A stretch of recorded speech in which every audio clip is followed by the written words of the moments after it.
it should not be the determining factor in everything that we do in life, that we pass it by a scientist. And all you have to say is scientists say, and 95% of this world will believe it just because it was on the news. Yeah, isn't that the truth? So, if my job was to prove the globe, there's probably no easier job, simply because you're allowed to just basically throw words like gravity around and just basically be kind of dismissive. Any kind of proof, you just say, nope, it's not that way. Nope, satellites work, you idiot, because obviously they must. What do you think they're doing? Just sending up these rockets with nothing in them? What are these guys building? So it's just a really easy position to take. The tough position is trying to come from the other way and explain to an indoctrinated world that their beliefs aren't as concrete as they think. Posted a link to where you can see a lot of the raw images that are supposedly used for the Himawari satellite, which is not one single shot from 22,000 miles away. There are many different shots combined. They're not even real. Most of them are just models. Then they combine that with a lot of Doppler radar, weather imagery, and they superimpose it. But if you go here on the website and click CM, you'll see these maps where they can actually modify the weather around the continents without actually messing with the continents themselves. So they can easily do rotating models, update the weather. They get real-time weather data and just constantly change it. And now, if you can't tell, that's actually the United States. All the continents are actually inside of the weather pattern, so they can actually modify these independently of each other. Now, if you click on the anonymous daily index in the SOS part of the website, what you'll get here is the opposite. Now the land is there, but everything else around it is not. So they can also do it this way. They can update the Earth, they can update the weather, they can update the continents and the weather above it. Same thing with this image here, very easy to do. So people are always saying, oh, how could they possibly do this? Well, they have supercomputers and software that go through piles and piles of data and constantly uploads it with the correct weather projections. Of course, on the Weather Channel, they're using Doppler radar, using ground-based technology. If you go into this file, you'll actually see where they're doing climate simulations up to the year 2095. Actually goes up to the year 2100. It's kind of weird. And you'll get images like this in the year, and this is 2017, I believe, but all kinds of data that you can go through. But this one just blew it out of the water. If you click site description, are you ready for this? If you click that, read what it says. The underlying colored land image is from the NASA Blue Marble Next Generation set. This is from this website. It tells you every single image that they're releasing is the NASA Blue Marble image using the land and this updating the weather on top of it. So there you go, 100% proof. These are debunked. Today we're going to focus on the Himawari geostationary satellite, which we're told is something like a mind-boggling 22,000 miles away from the Earth, sending us a real picture every 10 minutes. Did you know the Himawari ironically means sunflower? So, yeah, there's proof of the heliocentric sun worshippers model right there. So why are we picking on the Himawari today? Well, defenders of the heliocentric model love to point to the quote-unquote almost real-time images from the Himawari as proof of a globular Earth, since it allegedly gives us a picture every 10 minutes, and the weather data seems to be, pretty current. Well, unfortunately for the ballers, we're going to debunk that completely here, simply in the next 5 minutes, and show you how they fake it all. Let's cut right to the smoking gun to start. Here is the website anyone can go to and see this all for themselves. On a side note, the Himawari is operated by the Japanese Meteorological Space Agency and brought to us by the NOAA, the National Oceanic and Atmospheric Administration's GOES geostationary satellite server. And I'll include the links here for all this stuff in the video description, so you can check it out right now if you want. Okay, so when you're at the FTP site, click here for the site description. So when you do, a text file comes up, and you can see right here, they tell you that all of the images in the archive use the underlying colored land images from the NASA Blue Marble dataset. Yep. So the Himawari is actually totally debunked right there. These aren't real pictures coming from a satellite in a geostationary orbit above the Earth getting snapped every 10 minutes and being beamed down for us to all ooh and ah over. They take the Blue Marble data set, which I'm sure you remember. They admitted years ago was a flat strip data pieced together by an artist named Rob Simon in Photoshop, because it had to be, right? It is Photoshopped, but it's has to be. It is photoshopped, but it's has to be.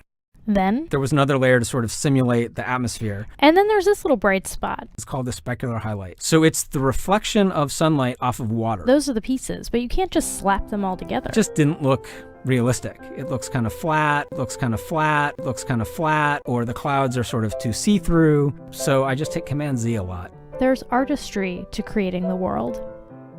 What I imagine it to be. But to move on, and then to just briefly show you how they generate a picture every 10 minutes with what appears to be accurate in current weather. This is basically what they do. Now, don't take my word for it, as I always say. Go check it out for yourself. Number one, they have already created and stored transparent images of the weather over the oceans using climate simulation software, which they openly admit right here that they've done climate simulations up to the year 2095. But it's actually the year 2100 on this FTP server folder, and here is one of the images. And following some of the other images that you can find where the land masses are transparent, and they use all this simulation software to come up with the weather over the oceans. You know, since our weather data comes from our ground-based Doppler radar, and it's impossible to use ground-based systems to cover the entire vast oceans, so that's where the weather over the oceans comes from, their software simulations. Number two, now for the weather over the land, the NOAA has supercomputers that take data coming in from all over the world, Doppler radar feeds, and crunch it all together and combine it with the weather simulation data over the oceans, so they come up with a complete composite weather quote-unquote map, which is then wrapped around a ball in their 3D modeling software programs, just like we've shown countless times in our previous episodes with the Earth and the planets, etc. So, then what we get are composite images like this that are created in the 3D modeling software, the current Doppler weather data over land and the simulated weather over the oceans, and it looks like this. So this particular image is on the FTP server and is date and time stamped with October 11th, 2017 at 11:05 a.m. I just chose one randomly. Notice the image shows you the weather for the whole ball and not just part of the ball that is lit by the sun at this particular time. No Terminator line or anything like that. Right? Okay. Now, here's the kicker. Go to the other file folder, which is the images that we get to see and are told are real pictures from space. But what they've simply done is taken the weather map picture of the whole ball they created, and they superimpose it over the blue marble data set, just like they said they did. So what you can see here is the final version of what we're spoon-fed and told is a picture taken by the Himawari from space, like, 10 minutes ago. This is the image from the same date and time, October 11th, 2017 at 11:05 a.m. And you can see that the weather is exactly the same. Watch it closely. There's your weather map comprised of simulated and Doppler radar being used to complete a composite image. They do this with the Discover satellite too, the epic camera from 1,000,000 miles away, they tell us. Ridiculous. Okay. Now, also notice the final image has a Terminator line added in to try and make it look like a real picture from space, which drives a nail in the coffin of the Himawari because the weather data shows it over the whole ball completely. But they have to add a Terminator line to show the Earth only partially lit by the sun based on the time of day that the photo is allegedly taken. So if this is a real picture, how did they know where to put the clouds and weather on the part of the globe with no sunlight? It's completely dark there. It's all right here, guys. They are faking space. Hey, we all fell for it for a long time with their Doppler radar and weather simulation software building a current weather picture and wrapping it around a ball in 3D software and pasting it onto a black background like they do with all the others, adding a Terminator line and calling it a real picture from space. Himawari debunked once and for all. This has been Paul on the Plane. Thanks for watching. Well, yeah. However, there are a lot of satellites that pass overhead in an asynchronous orbit.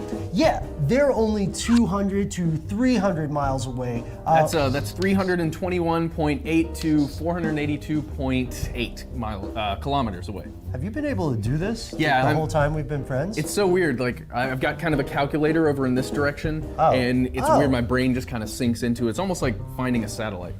Huh, okay, and if you live in a place that has a very clear sky, where, for example, you can see the Milky Way at night, all you have to do is lie on your back on a moonless night and look around carefully. Yeah, occasionally you'll see something that looks kind of like a star, but it's moving. It's moving a little fast, too, and that's actually a satellite. Yeah. People claim to see satellites with the naked eye, even though they are only the size of a small bus or smaller and supposedly orbit hundreds or thousands of miles up. In reality, We all struggle to see a commercial plane relatively close to us at, 5 to 7 miles high due to the laws of perspective. We simply cannot see something that small from that far away. Now let's have a look at some low Earth orbiting objects such as the International Space Station, or ISS for short. NASA says that the ISS orbits at only 250 miles high, but that is only 1/32nd of the Earth's diameter higher than the Earth itself. And imagine an ant on a basketball. Raise that ant half an inch off the ground. And now look at that ball with the ant from the opposite side of that ant and see if you can see the ant, which you can't. Then the sun can't shine its light onto the ISS during the nighttime. The Earth itself would block out that portion of the sun's light from reaching the ISS. So how can we see a reflection of sunlight off of the ISS at night? Well, we can't. Whether it's a satellite flying so far away that we can't possibly see it from Earth, or if it's the ISS flying too close to Earth so we can't see it at night, whatever it is we are seeing, that's not what we've been told.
I'm sorry, Dave.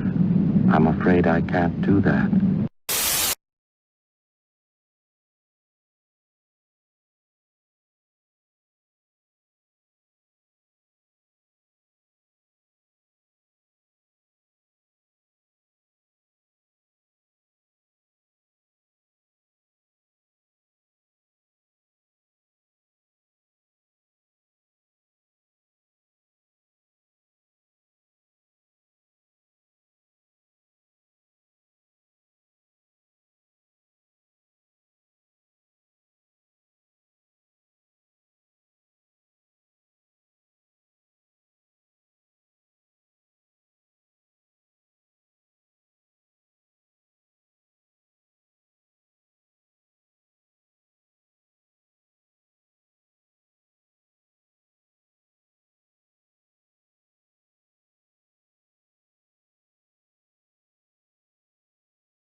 And the thermosphere, of course, is supposed to be 4,500 degrees.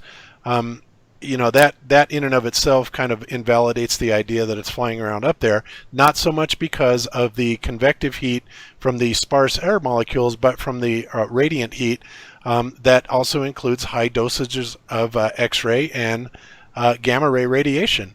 The ISS is set up beautifully to be an oven, essentially, and there is simply no way that they could possibly dissipate that amount of heat off into, you know, the nothingness and the vacuum of space. So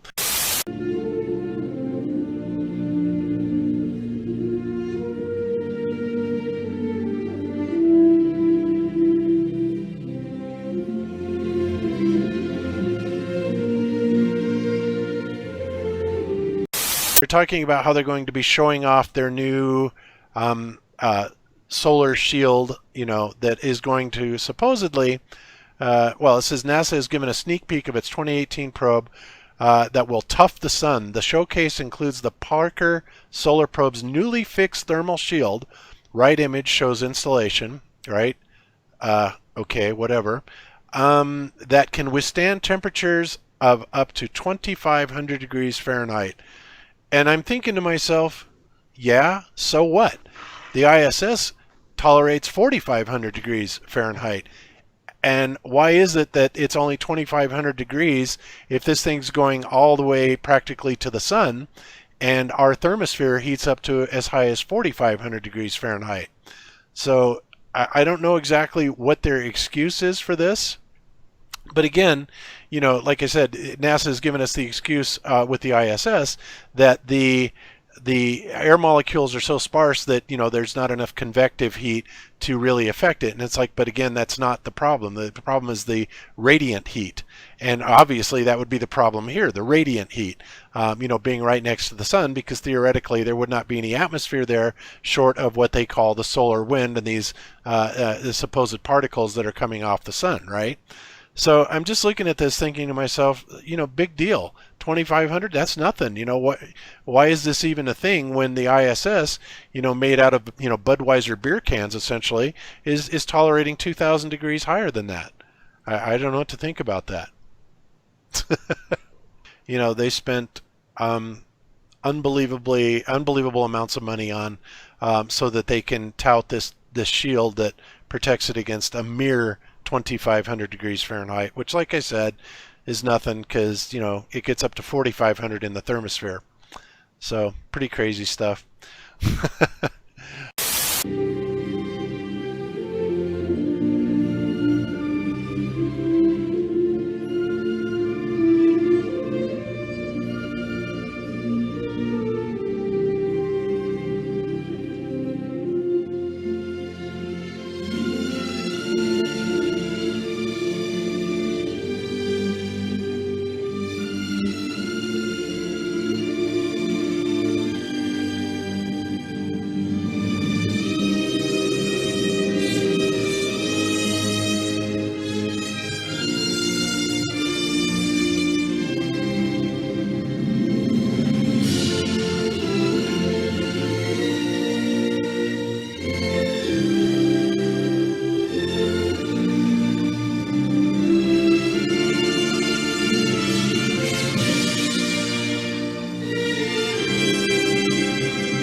The title of the page is The Timeline of Images of Earth Before 1969, and it is very interesting.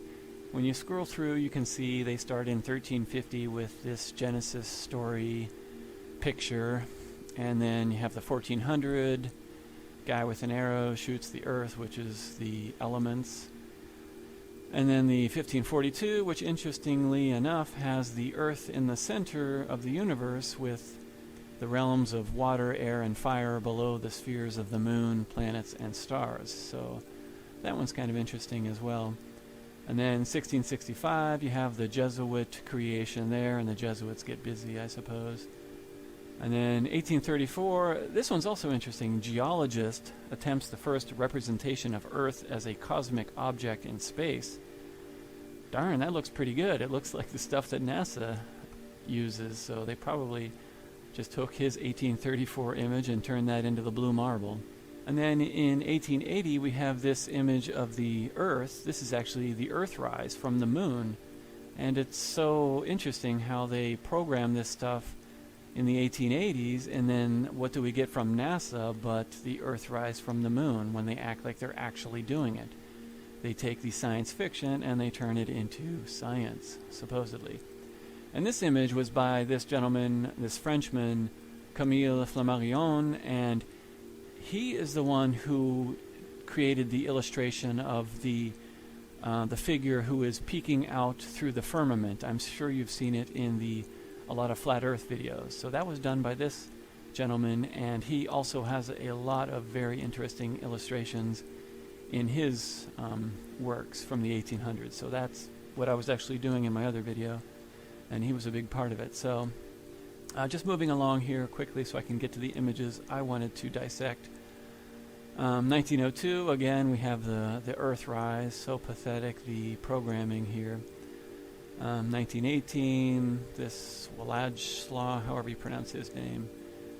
And then we come to the 1946 V2 rocket shot, which this could actually be a legit photograph from a balloon or that V2 rocket they claim it was taken from. Either way, it doesn't really matter. It shows a flat horizon anyways. This 1956 National Geographic artist production here. Looks just like the Blue Marble. We'll skip that. So again, you can see the programming is so pathetic. The science fiction, the artists' renditions, they have everything that they just make up in the 1800s, and then it magically is reality in the 1900s.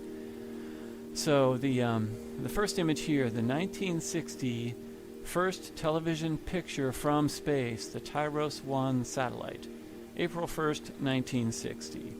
Well, the problem is, I'll get to the problem in a second, but this satellite, designed to obtain cloud pictures, was rocketed into space aboard a Thor-able launch vehicle on April 1st, 1960 from Cape Canaveral, Florida. The satellite was basically a cylinder with 18 flattened sides to mount solar panel cells, or solar power cells. The satellite was approximately 42 inches in diameter, 22 inches high, including the projecting television camera lens, and had a launch weight of approximately 283 pounds, including fuel for small solid rockets to control the satellite's spin over time.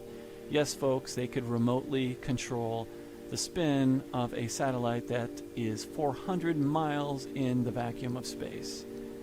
Wow, that's pretty pathetic. The point I wanted to make with this satellite is that it is only 400 miles up. The horizon at 400 miles is only 1,800 miles away. You wouldn't even be able to see Europe if you were over Florida. I mean, this picture is ridiculous. It is a fake. This is not a real picture. The Earth's edges, the edges of the spinning ball Earth, would not be visible at 400 miles up. The horizon is only 1,800 miles. If you were on the ball Earth, you would need to see 6,000 miles in each direction to see the edges of the ball Earth. You know, they tell us the circumference, 25,000 miles in circumference. That means if you're looking at half of the ball Earth, you're looking at 12,000 miles. That means if you're always on top of the ball Earth. So all around you, in order to see the entire Earth, you would have to be able to see about 6,000 miles in each direction. And that means in order to be high enough to see that far, I actually did the calculations, and you would have to be about 4,000 miles into space. So in order to see the entire Earth, you need to be about 4,000 miles in space. So any picture, any image you see where they show you the bendy Earth and you see the whole Earth or half the Earth, it's fake. It wouldn't look much different than when you look out of an airplane and you see the horizon all around you. You would still see a horizon all around you until you get to 4,000 miles. Then you would actually see the edges of the ball. Until then, you're just seeing the edges that are still going down, but they're not to the limit of the, half of the circumference. If that makes any sense. I don't even know if that makes sense. But all I know is you can't see the edges of the ball unless you can see 6,000 miles in each direction. The description of this sucker here: the main sensors that provided the cloud pictures were television cameras. The Tyros cameras were slow-scan devices that take snapshots of the scene below. One snapshot was taken every 10 seconds. These were rugged, lightweight devices weighing only about 4.5 pounds, including the camera lens. The Tyros 1 was equipped with two cameras. One had a wide-angle lens providing views that were approximately 750 miles on a side. with the satellite looking straight down, and a narrow angle camera with a view that was about 80 miles on a side. So when the satellite was within range of a ground station, the cameras could be commanded remotely to take a picture every 10 or 30 seconds. But each camera was also connected to a clock-controlled tape recorder to record images when the satellite was beyond the range of a ground station. So it was set up to automatically do this. Each recorder contained 400 feet of tape and could record up to 32 pictures for playback the next time the satellite was in range. This is just ridiculous. So this thing had 400 feet of tape. If you've ever messed with tape, what a pain. In the vacuum of space, operated via remote control 400 miles away, and we believe this stuff. So there were 2 data acquisition stations, command and data acquisition stations used for the TIROS or the TIROS 1. These were, I'm sorry if I'm talking quickly. I'm sure this is boring, so I want to get through it. These were located at the Army Signal Corps Laboratory in Belmore, New Jersey, and the Air Force facility at Cayena Point, Hawaii. A third station used for engineering and backup was located at the RCA plant, where the TIROS was built in Hightstown, New Jersey. So, now get this. When the satellite data was read out at either of the CDA stations, it was recorded on 35mm film for making prints and large projections. From these, a hand-drawn cloud analysis was made, then transmitted by fax to the U.S. Weather Bureau National Meteorological Center near Washington, D.C. So, I don't get why they have to draw these by hand if they have the pictures, but oh, it's just so ridiculous. It was not until 1962 that some of the actual gridded satellite pictures were sent via fax to the National Meteorological Center and some other large Weather Bureau offices. So I don't even know what to think of this. It's just ridiculous. During the 77 days it operated, the satellite sent back 19,389 usable pictures that were used in weather operations. It transmitted remotely 400 miles through the vacuum of space and through the entire atmosphere. I mean, I can't even get my Wi-Fi to work when I go outside of my house, and these guys are transmitting data from tape cassettes to and from the Earth. 400 miles difference in low Earth orbit, and it's orbiting. It's not. This was not a geostationary satellite. This thing was actually orbiting. Beyond this satellite, we have the ATS-3. This one is also a pathetic joke because this satellite, operated by NASA from 1967 until 2001, they claim it was in geostationary orbit, 22,000 miles.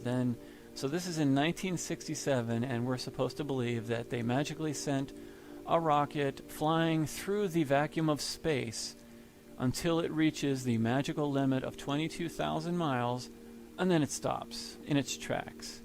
And it stays there for 34 years. Because even though they claim that it was operated only until 2001, supposedly it's still up there. You can actually track the satellite. It's just to the west of Central America. Here's the other very strange thing about this satellite, is they claim that it's not being used by NASA, but it is still being used by the Antarctic mission. The Palmer Station in Antarctica currently uses this satellite from 1967. And you can see here, they say this satellite is now still being used for order wire voice, this is one of the services, public telephone, and point-to-point data transfer, remote hosts / internet access.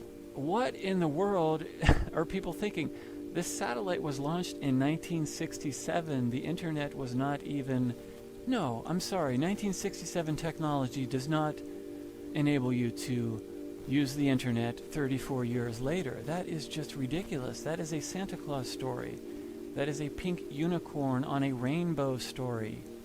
They're claiming that they're using the internet on a satellite, from a satellite that was launched in 1967 and was decommissioned by NASA. They quit using it in 2001. Yeah, that is just insane. I don't even know what to say about that. It's just ridiculous. So you can see right here, they say they get 2 hours minimum per day contact with this satellite. Link quality, port affair, variable due to the ionosphere. Let's look at the comments. Shared with South Pole and LMG, problems with multipath signals from the ocean, and the ionospheric disruptions to signal. Yeah, to the balloon, I guess. You're talking about the balloons you launch all the time. That is horrible. At the South Pole Station, approximately 13 hours a day of connectivity exists using 4 satellites. The ATS-3 is one, blah, blah, blah. Now, about this photo. They claim this photo of Earth was taken November 10th, 1967. And the camera used the spin of the satellite to scan the Earth. 2,400 revolutions of the satellite, spinning at about 2 revolutions per second, were needed to produce one complete image of Earth. So gravity is strong enough to keep it stationary. At 22,000 miles, our tractor beam of gravity can stop that satellite magically, but it can't stop it from spinning, apparently. So it'll stop it at 22,000 miles, but if you spin it, it'll spin forever. That's how the tractor beam works. It has an imaginary axis out there that it just spins around magically. It is just total magic. Wow. So, mounted aboard the spin-stabilized satellite from 1967, the camera scanned a small strip of the Earth with each rotation, and by tilting the camera slightly for the next rotation with the magic motor on board, an image of Earth could be created in about 20 minutes. So there you have it, folks. 1967, they launch a satellite that magically gets caught in the Earth's tractor beam at 22,000 miles up in geostationary orbit. I mean, it's so ridiculous. By the time it even got to 22,000 miles, I mean, the Earth would be in a different location. How long would that thing even take to get there? I'm not sure, but I mean, it would have to be going semi-slow to slow down at 22,000 miles and stop. The Earth is spinning and moving on its orbit. I don't know how it just magically catches it in its tractor beam, but it is able to spin itself even in the tractor beam, and it's spin stabilized magically, and it has power for spin thrust, and it has power to send images 22,000 miles. It has power to communicate with the Earth 22,000 miles away and act as a giant Wi-Fi station for the Arctic missions in the South Pole. It's a telephone operator. It is, like I said, Wi-Fi. It's voice and data. I'm kind of speechless. I'm sorry this video is sort of rambling, but I'm kind of speechless just making the video. Like I said, I just took a break from researching my, science fiction programming of our reality, and when you just do a tiny bit of research and ponder logically what they claim these things are doing from 1967, I mean, what in the world are we thinking? I wish it was real. I wish it were real. I wish we could believe this stuff, but I cannot bring my brain to logically accept some of these stories, some of these claims made. It defies all logic and all reason to accept these phony baloney stories from magical pink unicorn on a rainbow land. I don't know what else to say about it, guys. Anyways. I'm saying they have hid the impossibility of space travel, the shape of the planet you live on, about pretty much everything you've ever read in science, and the age of the Earth. On top of that, pretty much your entire idea of history. So, all that being said, don't lose your mind, but satellites in space don't exist. Oh! Orbits don't exist. Oh! It's all pretend. Oh! Arthur C. Clarke wrote about satellites, and then, before you know it, they went from science fiction to science fact. Of course, Arthur C. Clarke was a high Freemason. No surprise there. Now, I did not say that little lights can't go across the sky. They exist. I said orbiting metal expensive satellites don't exist. It's a scam on you and on me. A scam that makes them money, makes them seem overcapable, as if launching these expensive works of technological genius is easy. A single launch of a satellite can cost $500 million. To build a satellite that can just track and monitor hurricanes, $290 million, and that's without the actual launch. Add $100 million or more if you want a satellite that comes with a missile warning device. Now come on, let's just think, let's use our heads. How could they be so expensive? It's a scam. Take a look at this house. This house is in Nebraska. It is $900,000. Do you really think a satellite that is falling around the planet should cost as many as 500 of these houses? It is a sad, sad lie. So you pay $100 a month for your DirecTV. Go ahead and try and prove satellites exist. You won't, and you can't. So your choices are either A, trust men, because no one would ever deceive you, or B, trust your eyes and common sense. I choose to trust myself until I'm proven wrong. Not by some high school kid who says, of course satellites are real, man, you're a moron. But by actual evidence. Now, here's what they want you to believe, and even go as far as to call it fact. They say that there's around 1,100 satellites currently in operation in orbit around the Earth, and 2,600 that are still orbiting that no longer work. And they just stay in their perfect orbit, even though they should be sucked down into the Earth, and the ones that do start to fall, well, they move the others so that they can make room for the one that's falling. It is, of course, comical. To those who have succumbed to the new world of indoctrination, it is reality.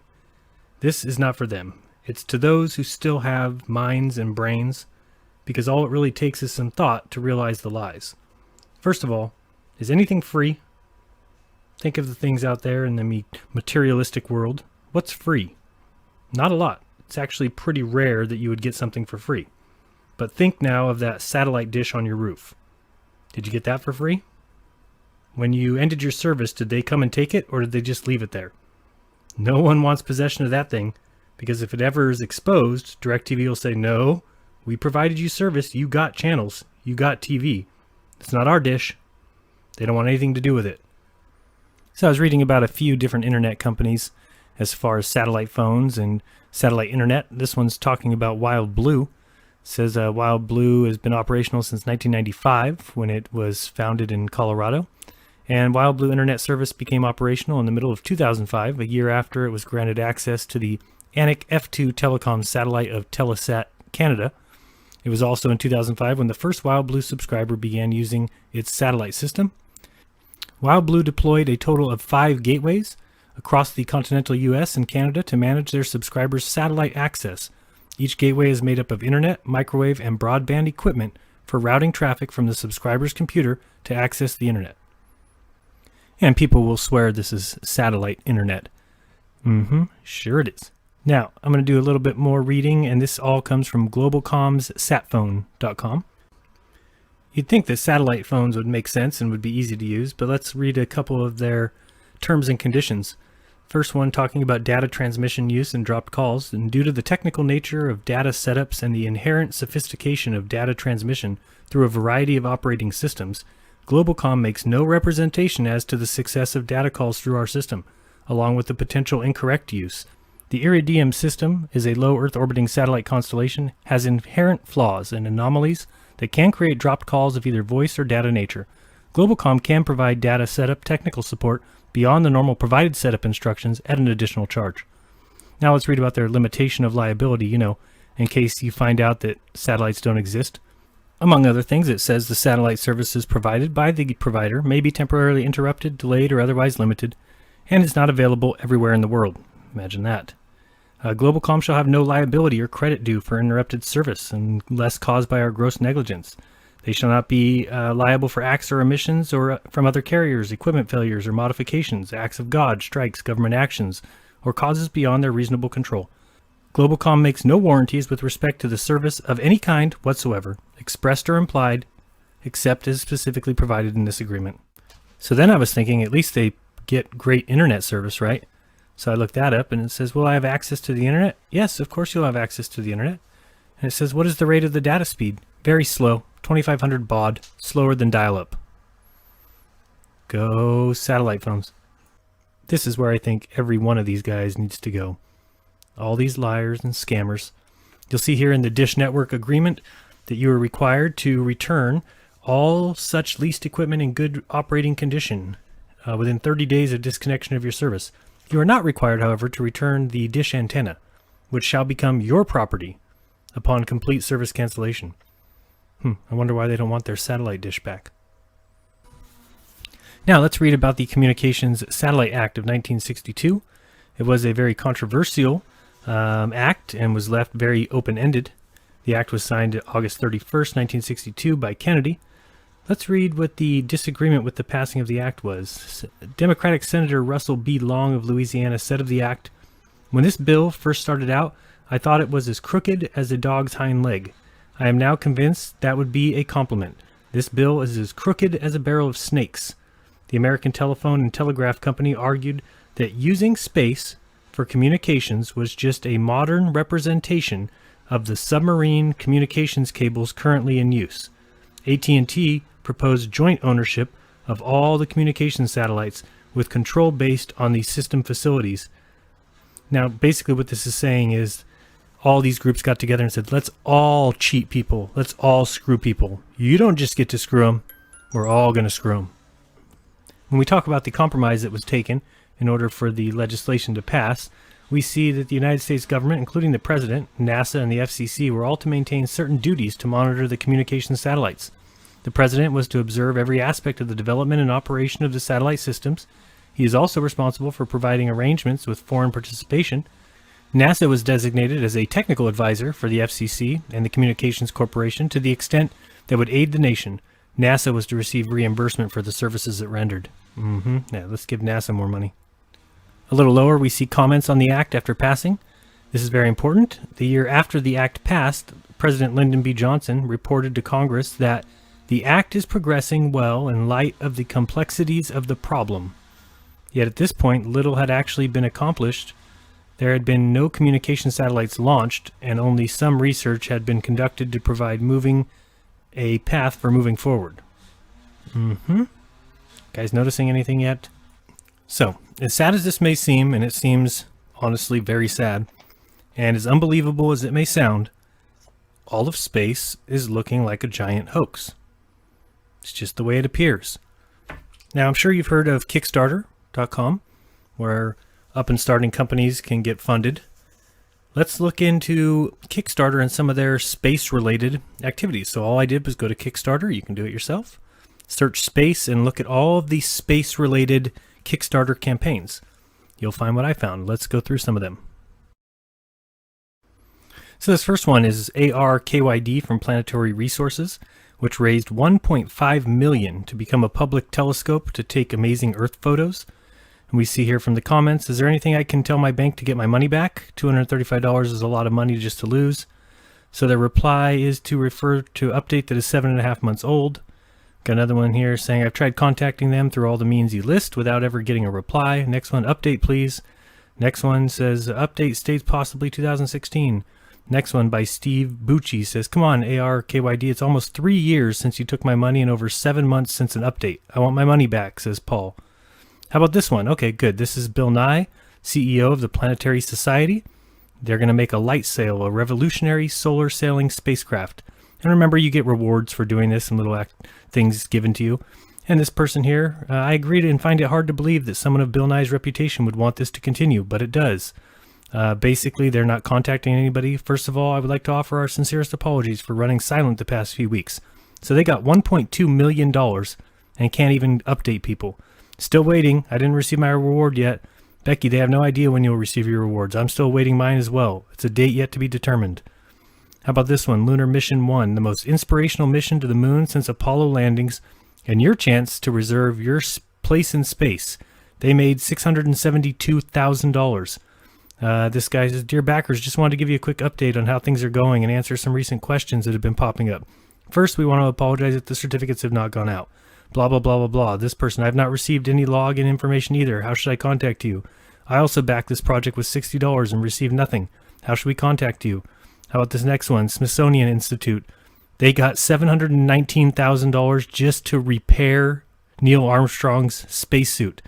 Can they even get it right, Smithsonian? Good morning, still same here, still awaiting my mission patch over here in the Netherlands. Hello, I pledged $200, which was collected in November. Have yet to receive anything. Read them all. Liftport. This one here, I can't necessarily see how much it was. A couple $1,000s, I'm sure. It's for a space elevator science. Tanya, he won't respond. He will block you. He's a crook and a liar. Tanya, getting a message to this crook has never been an issue. The problem is getting a response. I'm kind of surprised I don't see more people sending tweets to this guy. Looks like they're even doing a bit more than what I've seen on this project so far, talking about girls sending a balloon to space. Then Justin here tells everybody how to get a hold of their Washington State CPA, the Consumer Protection Act, so that anyone can fill out the form. Let's see here. We got Justin again. Just an FYI, you can file complaints through your state and MJL's state attorney general. A good track record is building as there have been 2 victories from AG cases against Kickstarter creators and 1 victory from the FTC.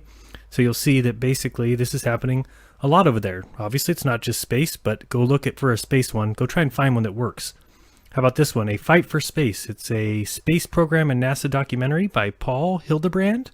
He had 2,916 backers pledge $105,000 just to make a documentary.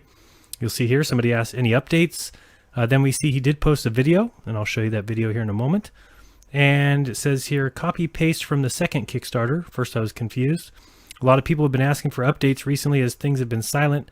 I apologize for the recent silence and will do my best to update you on what has been occurring over the past few months. Then he goes on to tell about the reason for the silence is that the production company producing the film is involved in a complex legal battle on an issue related to the Kickstarter funding. Not sure what that is all about. What I can tell you is the film is moving forward. I'm still committed to delivering on the film and all the rewards, but he hasn't been able to do it. Last month I did travel to Washington for 3 days to do additional research. He ordered 23 additional reels of film for scanning. So he's done all this work and says, I expect the film to be arriving in the next 1 to 2 weeks. Then we see the next post here. Somebody says, the backers of the second Kickstarter received an update on 8/30. Can someone let the rest of us in on it? Next person here, this is getting a bit ridiculous, don't you think? Almost 2 years overdue. By the time your documentary gets out, it probably will be outdated. So what do you know? I look around a little, and there already is another Fight for Space. Paul Hildebrand, 2,049 backers this time, pledged $100,000. So he just set up 2, made $200,000, and says the same thing. Fight for Space is a documentary film that explores the history of the United States space program and NASA budget and the future. And I'm going to show you that video here at the end because it is horrendous. Let's see here. Somebody else talking about the same guy. Divorce proceedings, trial. Was your wife a partner in the in this business? How would it have anything to do with it? Paul, again, I think you've missed or just don't really get the appeal of Kickstarter from the backside. Even if things aren't working out well for your end of the project, can you keep us in the loop? It keeps us invested and is a big part of why we support this stuff at a risk. Saying no news even once a month is appreciated. Someone at Facebook, why not share some of that info here as well? So you'll see these people are just not even communicating with these Kickstarters. This one's ArduSat, your Arduino experiment in space. Looks like they received $106,000 from 676 backers to let people run their own space experiments. Yeah, that's going to happen. And as we see here, it's just another failed one completely. This person, I never received my $150 picture. Aren't we supposed to choose the shot we wanted? Next person, any update on the photos from the $150 pledge? It's been over 7 months since I inquired, so I thought I should drop you a note. Any update of the photos from the $150 pledge? Disappointed I never received the photos I was promised. So far, this is the only Kickstarter project I've backed that has failed to deliver. So you'll start to see here, there's some issues. With that film that guy put out for everyone, he said, sorry I haven't gotten back to you in 2 years. Here's a film that I put together so far.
Personally, I don't see any issue or any reason why people would be so upset.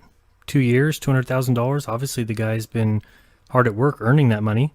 He recorded that 30-second film there. So now, granted, I would do anything to see just some of that footage he showed. Fake clowns at NASA, I swear. So I can't help you much more, guys. You got to reach your own conclusions here. Some people just love their fake world too much. They will never let it go. They can't. It's like their security blanket.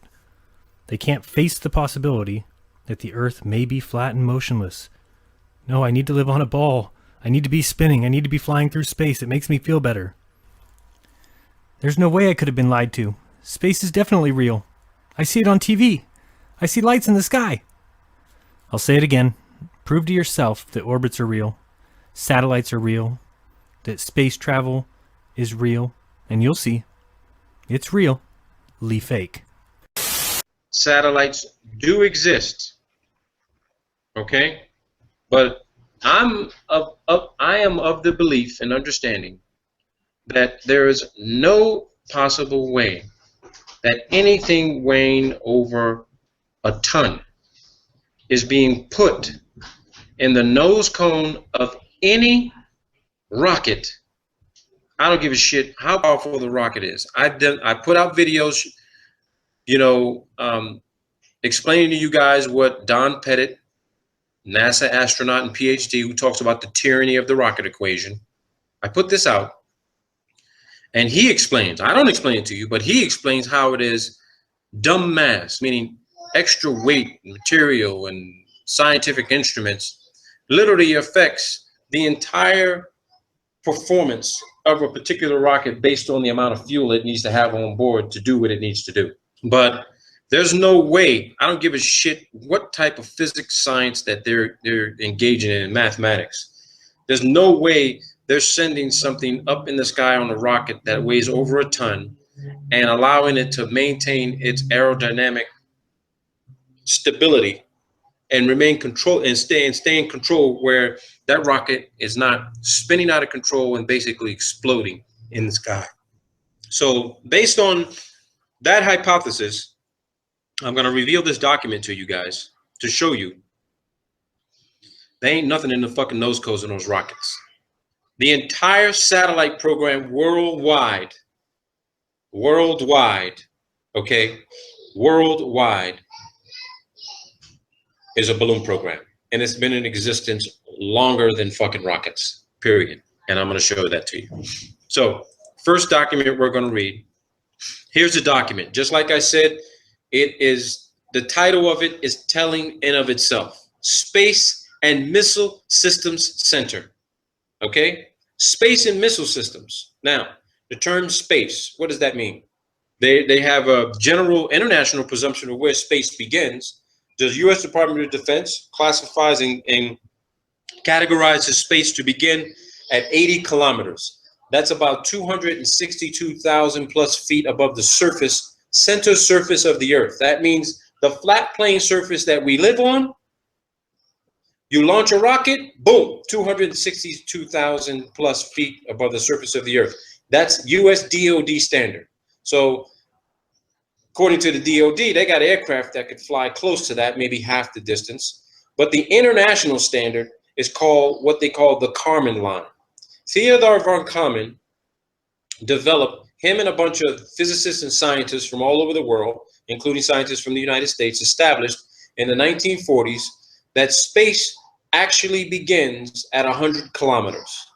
For those in the United States, that converts to 328,082 feet above the surface of the Earth. Okay, that is where actual space begins. Now, what is space? We can have several definitions of what space is. We don't fucking know. They're still studying it as we speak. So space definitely, at that altitude, even at DoD standard, we got a serious lack of oxygen and all of the components and pressure and environments that are consistent on the surface plane of the Earth. Okay? So in space, you have limited to almost zero aerodynamic control, astronomic control. You need some sort of vehicle that has to travel at ultra high speeds well beyond the speed of sound, which is 760 miles per hour.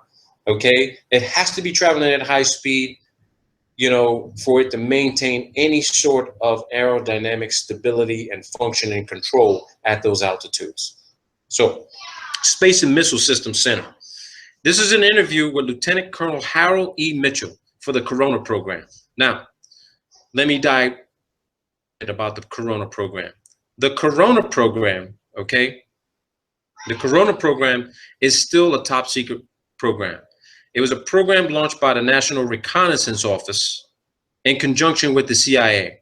It's equipped with some very advanced optical equipment and photographic equipment to conduct mapping and reconnaissance intelligence gathering capabilities, okay? So I have that document pulled up here for you guys that we're gonna reference. We're gonna need that program. So this is a letter actually drafted August 21st, 1964 regarding a Corona mission. Now I need you to understand this. There were several Corona missions. So this is the importance behind proving that this satellite was never launched on a rocket. They had several missions. This satellite was put up on a gondola balloon.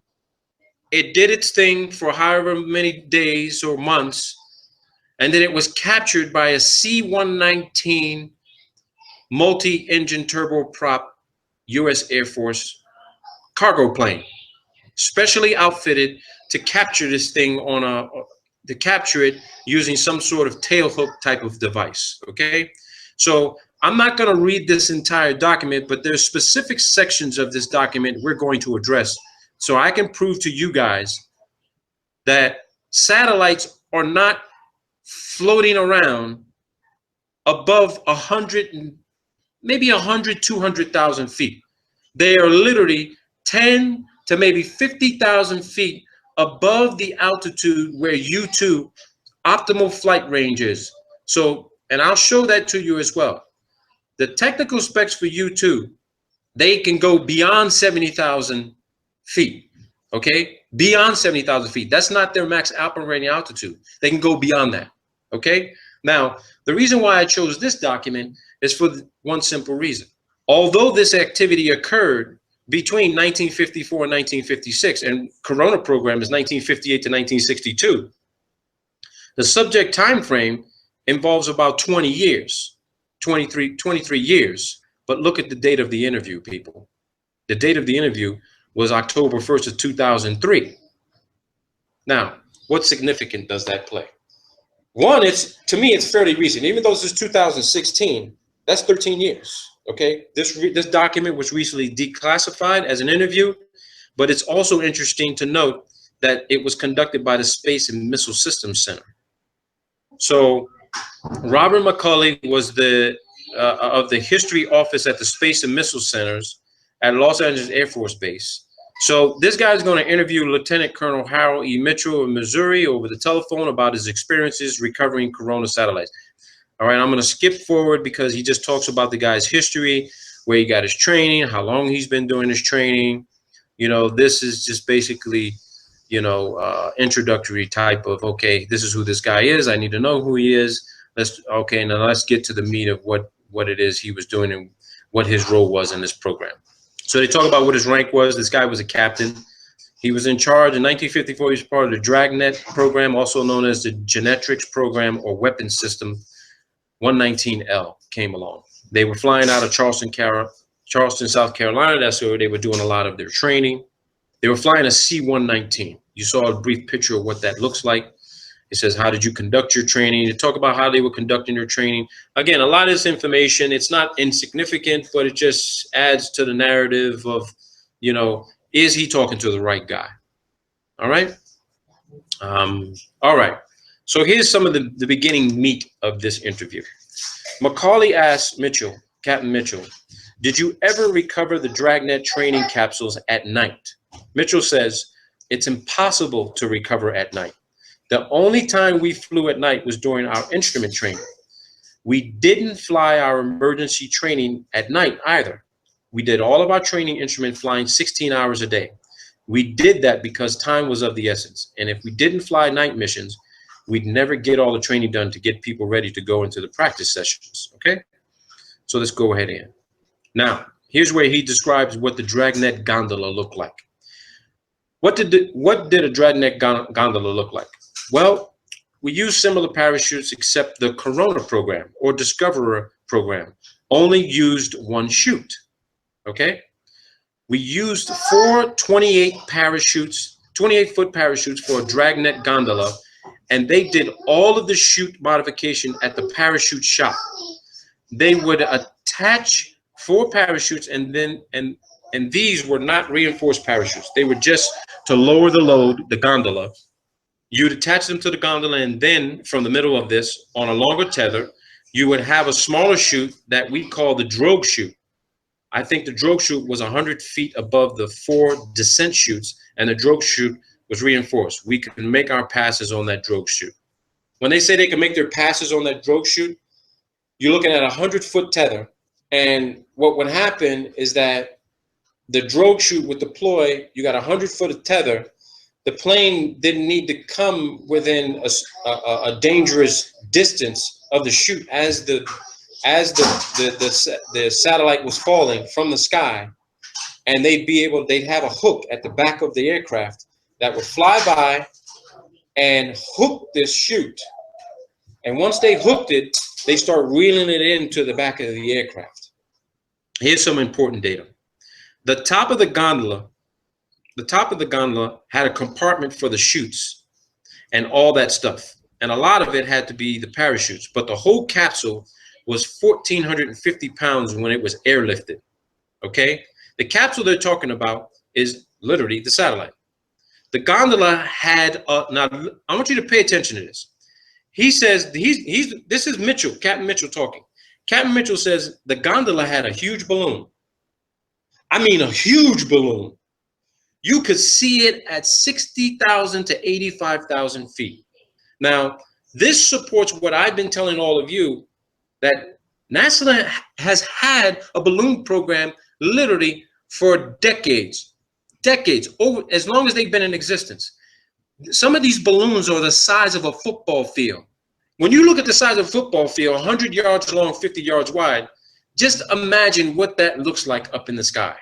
Think about what a balloon that size could lift off the ground. Okay? Now, Macaulay says, did you ever see a Genetrix balloon get inflated and then lift off?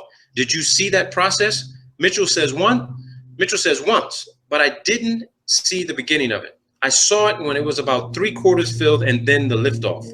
Now, this was only in the training phase of our operation in the summer of 1955, and that was done in Denver, Colorado at Lowry Air Force Base. The one that I watched launch, they had to put the capsule on a forklift, and I imagine this was done before the balloon was attached and inflated. At any rate, they started their inflation, and then as the balloon got full enough to support itself and go airborne, they'd run down a taxiway with the forklift, carrying the gondola until the balloon had enough lift to get the gondola airborne.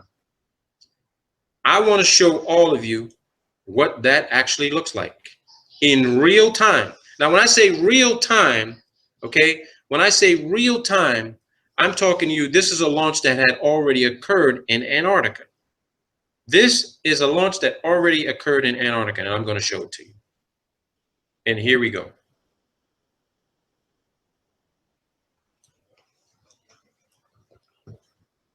I just read this to you.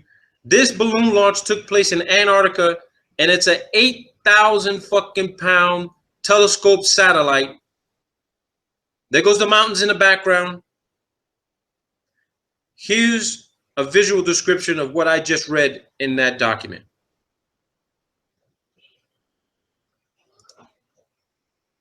Down a taxiway and getting in the loft and launching it. Watch what happens.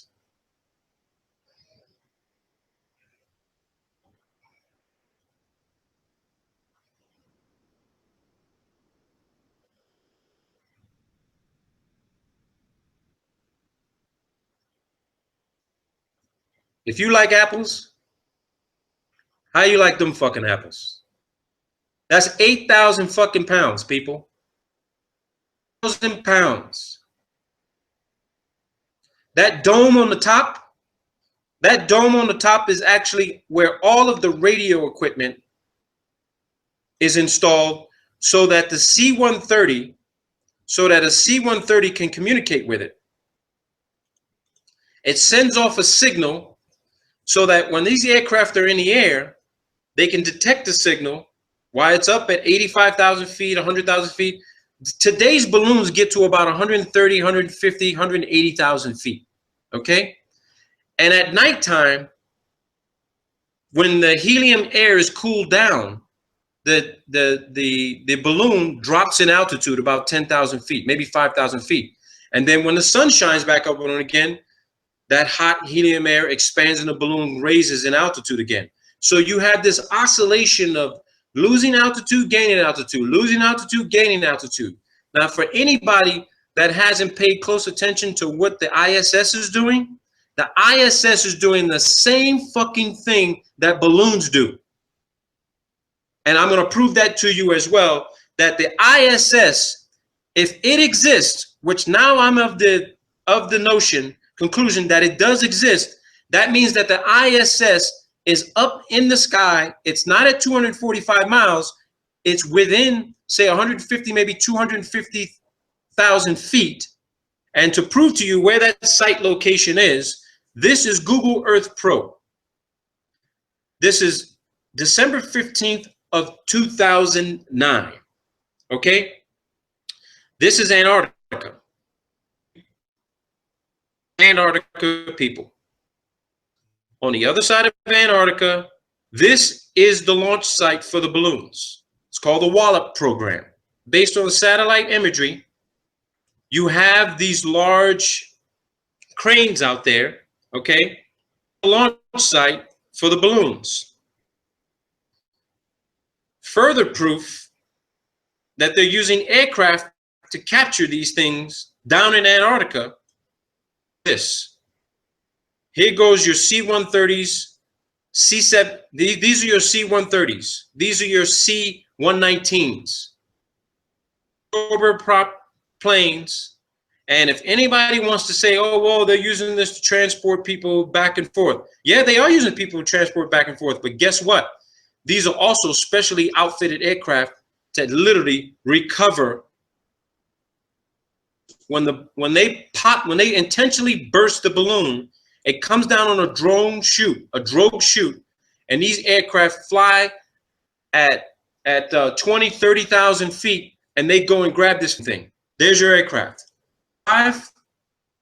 You have a 6th over here. This is for crew transportation, but these big boys right here, these Hercules are the ones that are recovering 8,000-pound telescope satellites launched from Antarctica. The document, because this document gets better. Now, Macaulay says, did the gondola lift off pretty quickly after it was inflated? Mitchell says, yeah. Once it was inflated with the helium it carried, that balloon was designed to go during the day to about 85,000 feet. Now, this is back in 1954, people. Today's balloons get, well, almost 3 times this altitude, okay? Maybe 2.5 times. As nighttime came and the gas cooled down, it would come down to around 60,000 feet to 65,000 feet. So it dropped almost 20,000 feet in altitude in the evening time, okay? In the evening time.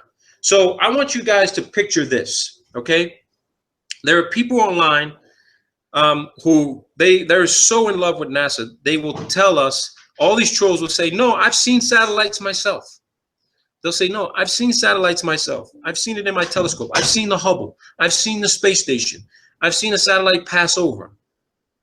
You're looking at the Hubble and the ISS floating around in the thermosphere, moving at high speeds, because the hot air up there moves at high speeds, very high speeds. How fast those speeds are, who knows? But we know this for a fact.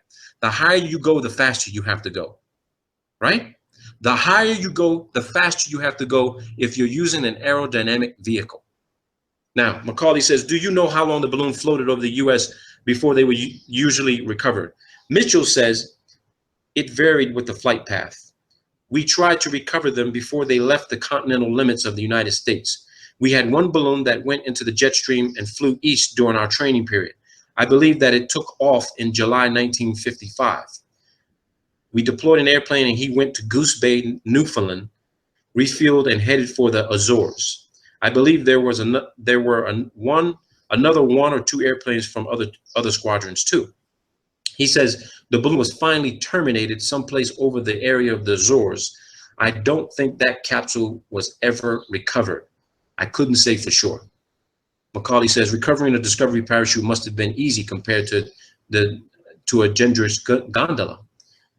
Mitchell says it was. Discovery was much easier once we resolved the problems and they designed the right parachute and equipment to recover it with. Actually, when you do aerial recovery every day, it's a piece of cake. Easy. It was fun. Each recovery aircrew had to aerially recover 5 dragnet parachutes. After we'd complete our aerial recovery phase, we went up to an airfield at Georgetown, South Carolina.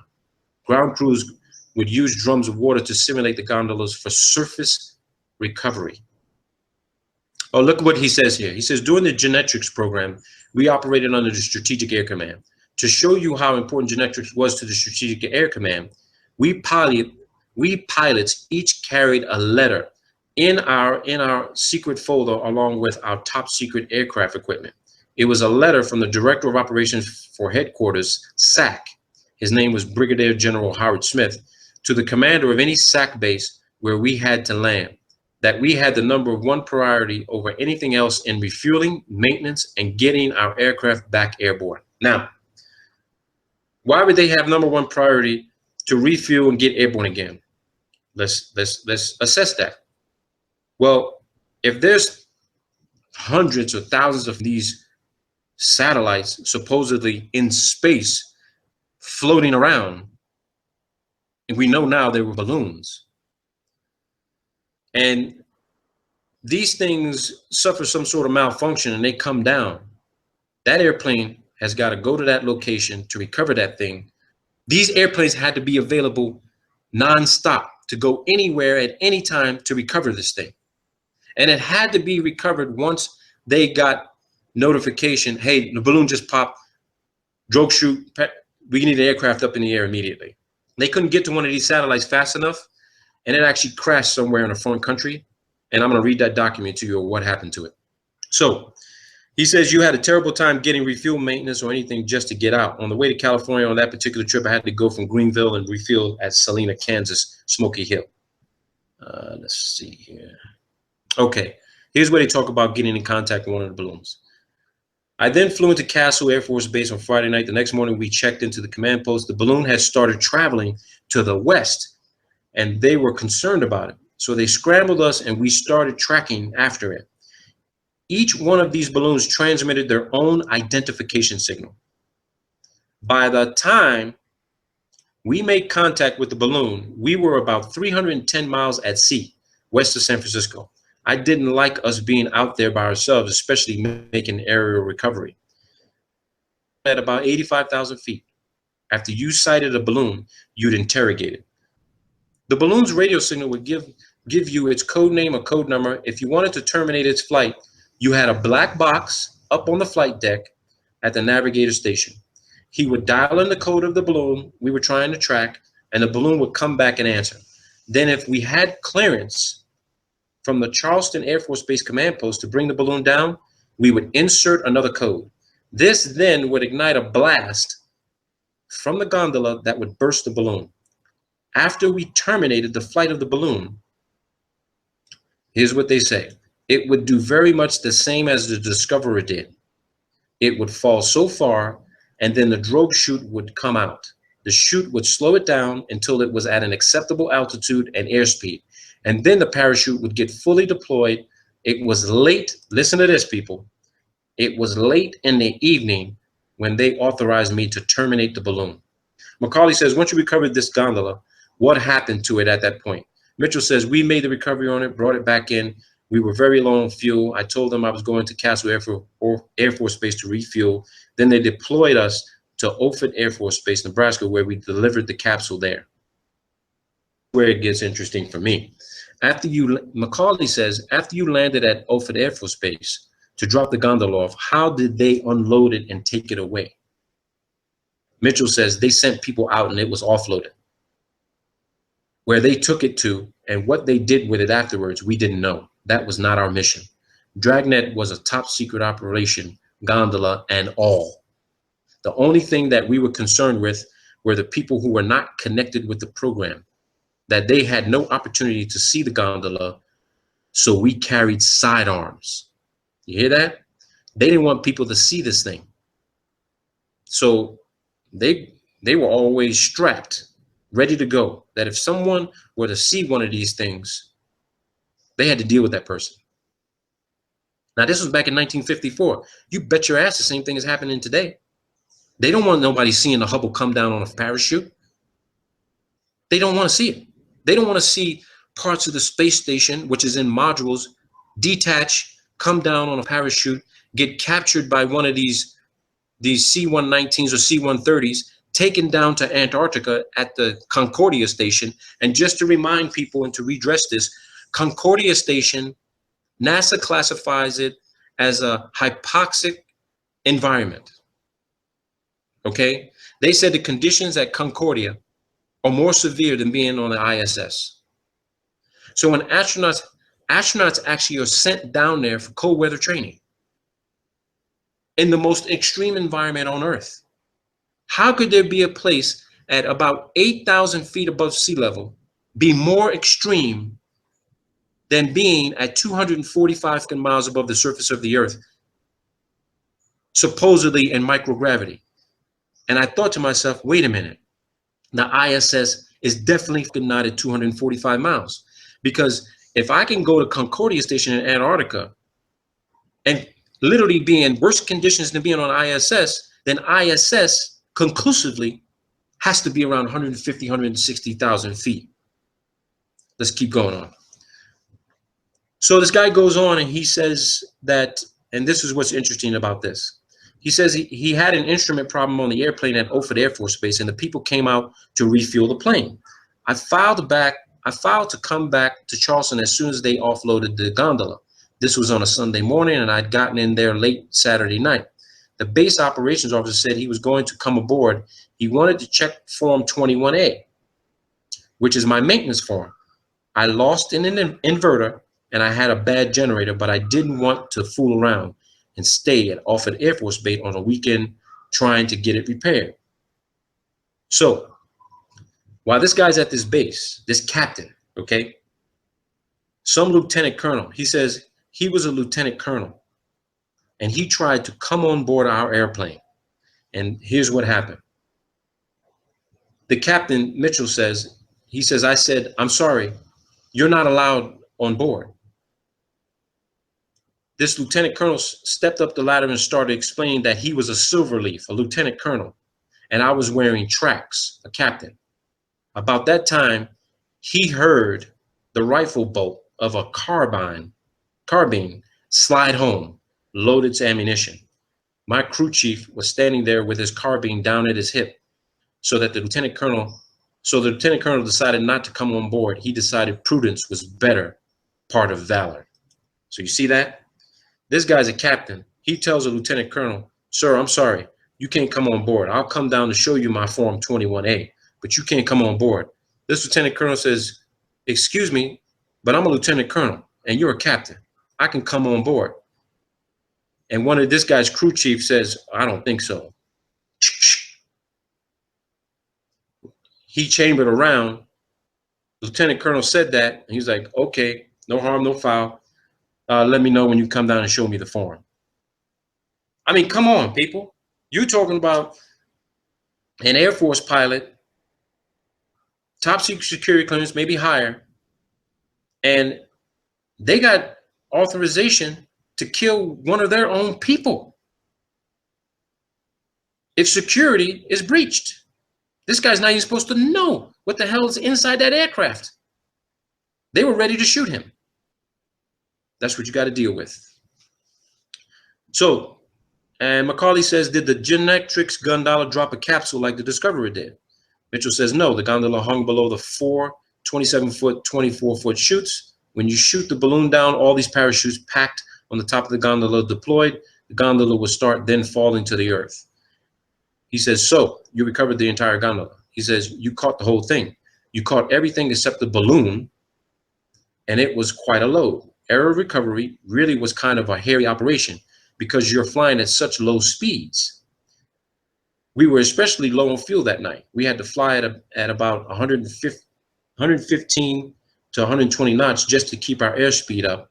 And with the beaver tail door open and the recovery poles and cables hanging out of the back of the end of the airplane, it took quite a bit of power using quite a bit of fuel. So again, these guys are recovering things that are thousands of pounds, half a ton or more. They have to fly at low speeds just to capture the damn thing and make sure they don't rip the tether apart and lose the damn satellite. So once they capture it, they got to start reeling it in, and they got to maintain altitude and power, which uses up a lot of fuel just to stay in flight. And then they beat feet out of it and get the hell out of there and take it to where it needs to go.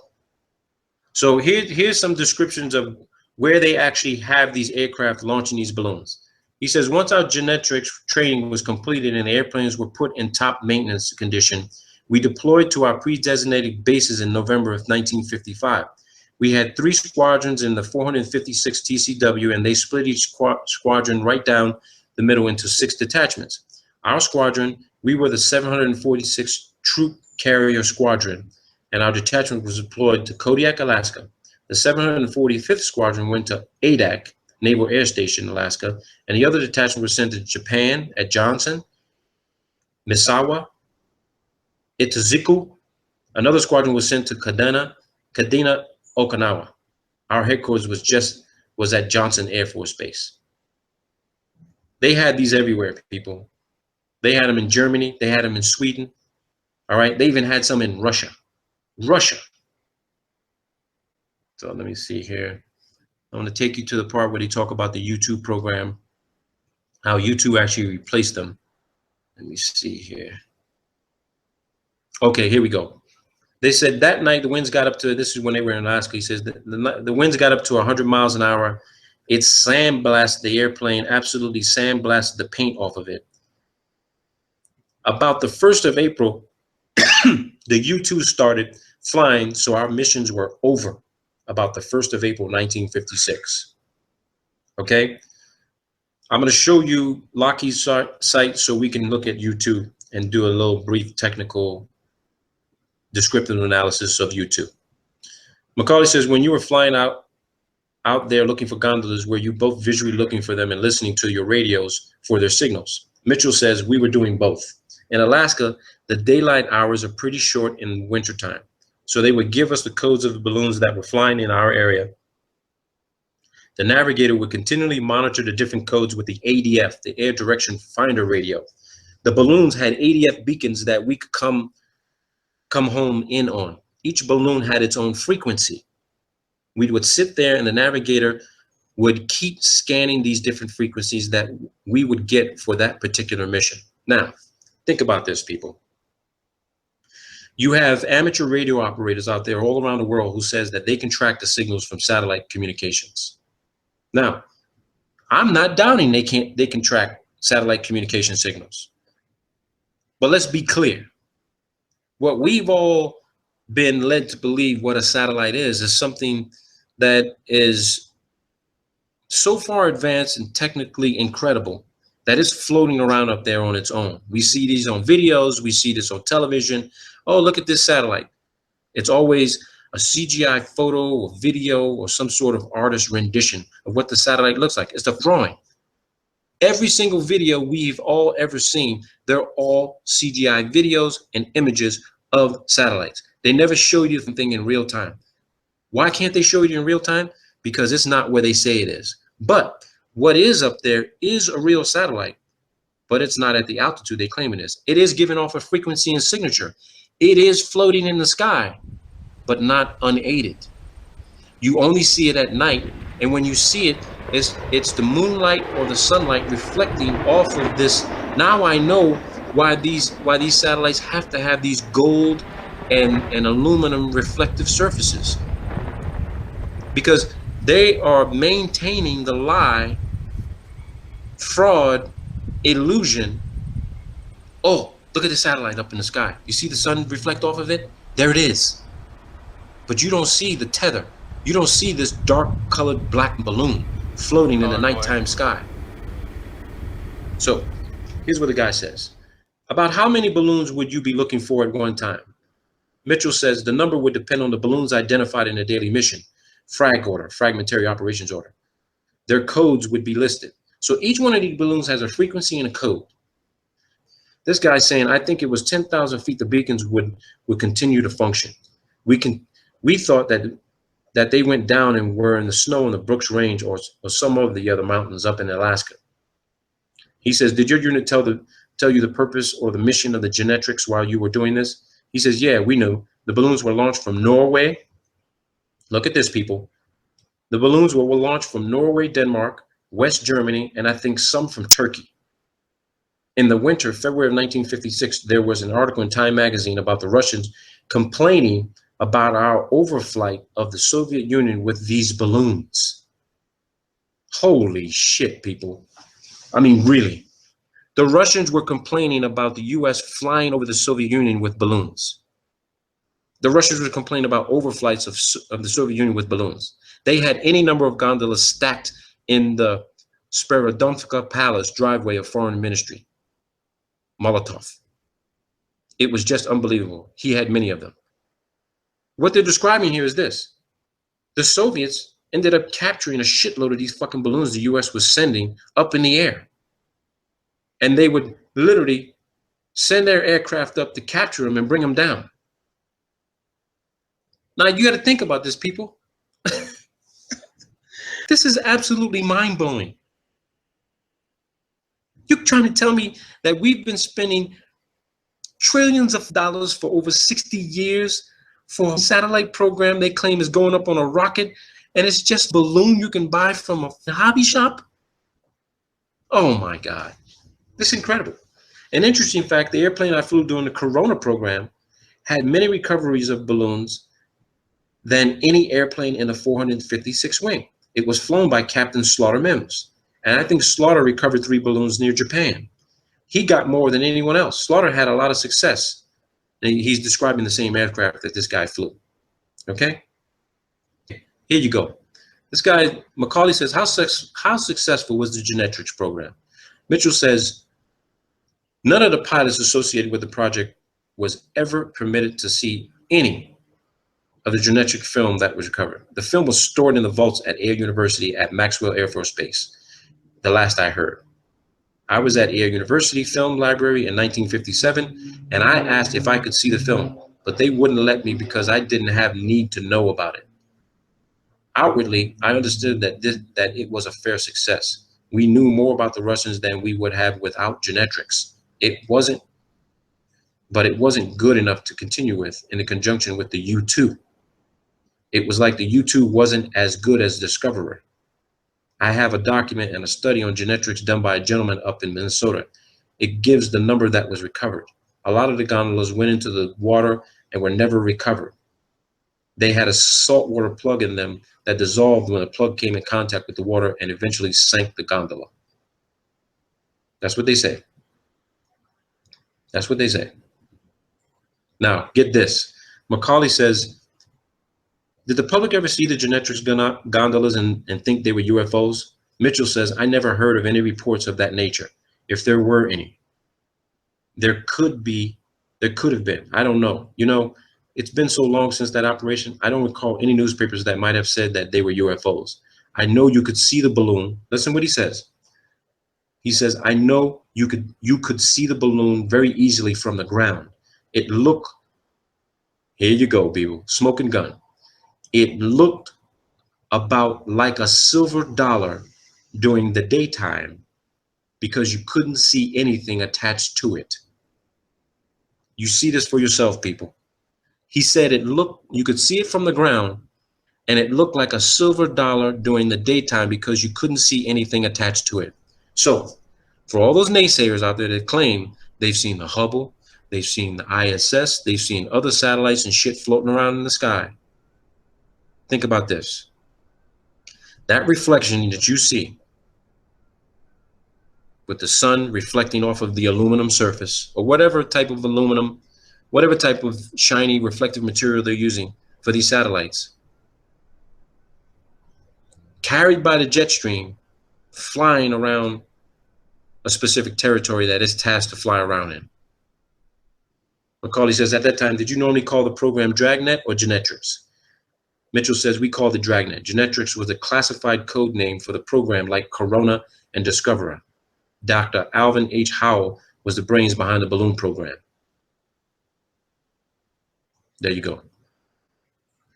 They lost one of these, okay? They lost one of the Corona satellites on a balloon, okay? This is a letter written to the Deputy Director for Science and Technology at the National Reconnaissance Office, okay? This was released, declassified and released by the National Reconnaissance Office November 26th of 1997 in accordance with Executive Order, I think that's 12958. Subject, Corona Mission 1005 incident. This memorandum is for information only. Corona Mission 1005 was launched on 27 April into orbit. Orbit. They're considering orbit to be space. We know it ain't fucking space. All right? But that's moved. Let's continue on. Recovery attempts commencing 2 May were unsuccessful. Attached here too is a chronology of operational reporting received on this mission.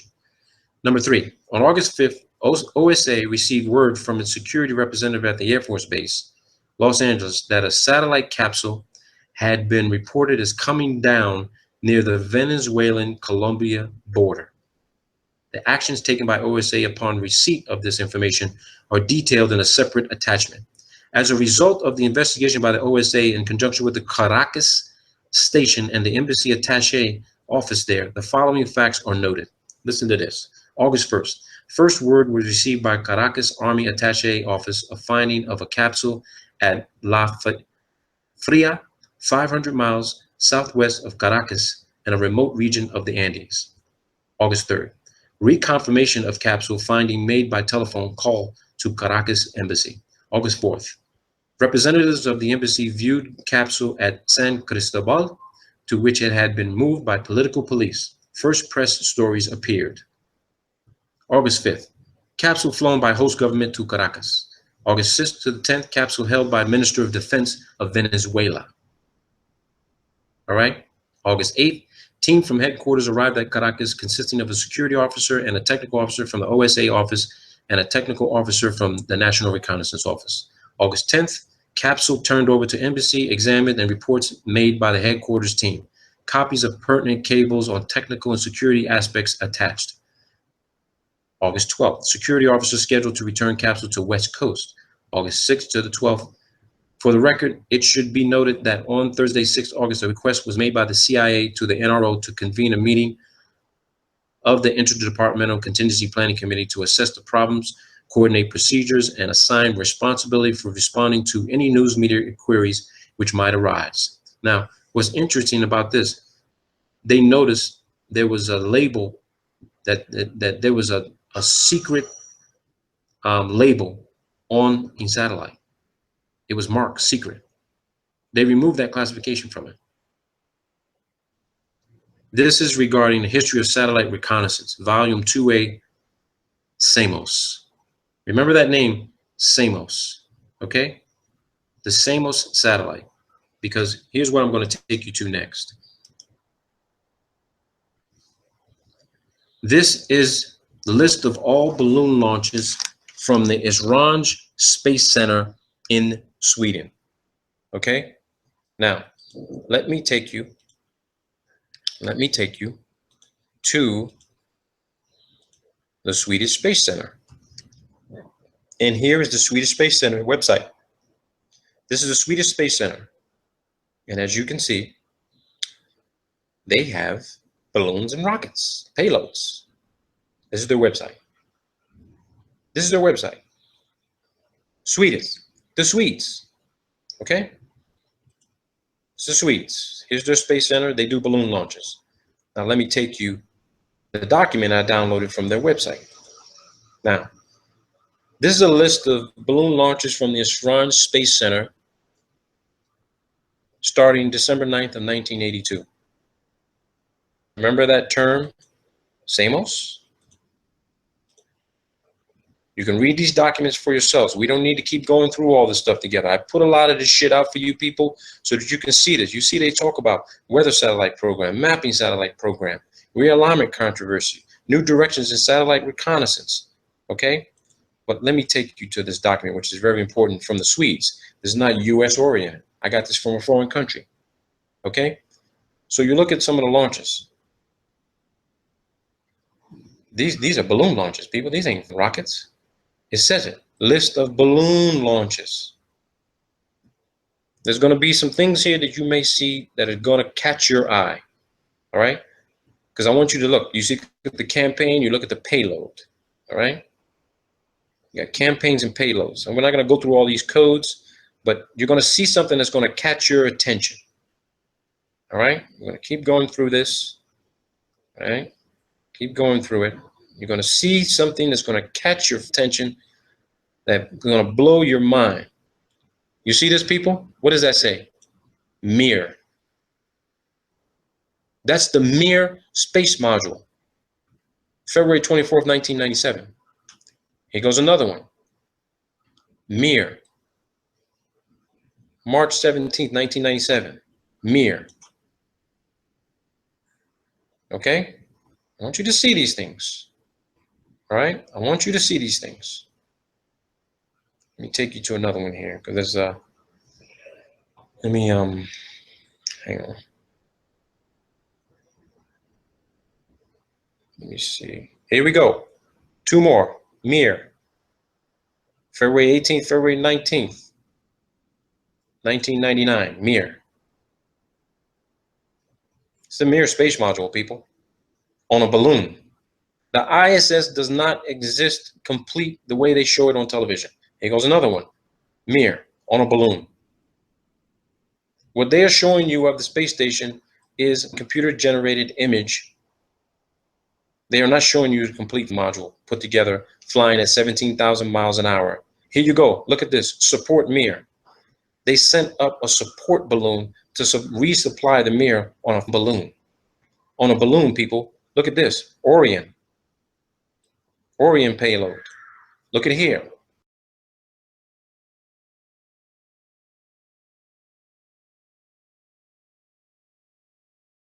Inmarsat. You want to know where your satellite phone communications come from? A balloon, people. A balloon. I'll supply this document to whoever wants it. Here we go.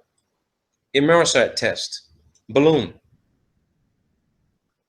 If you were to take time to search every single one of these flights to match it up with a particular rocket launch that they claim this thing was on, I guarantee you, you will be able to compare it with this Swedish Esrange Space Center balloon flight list.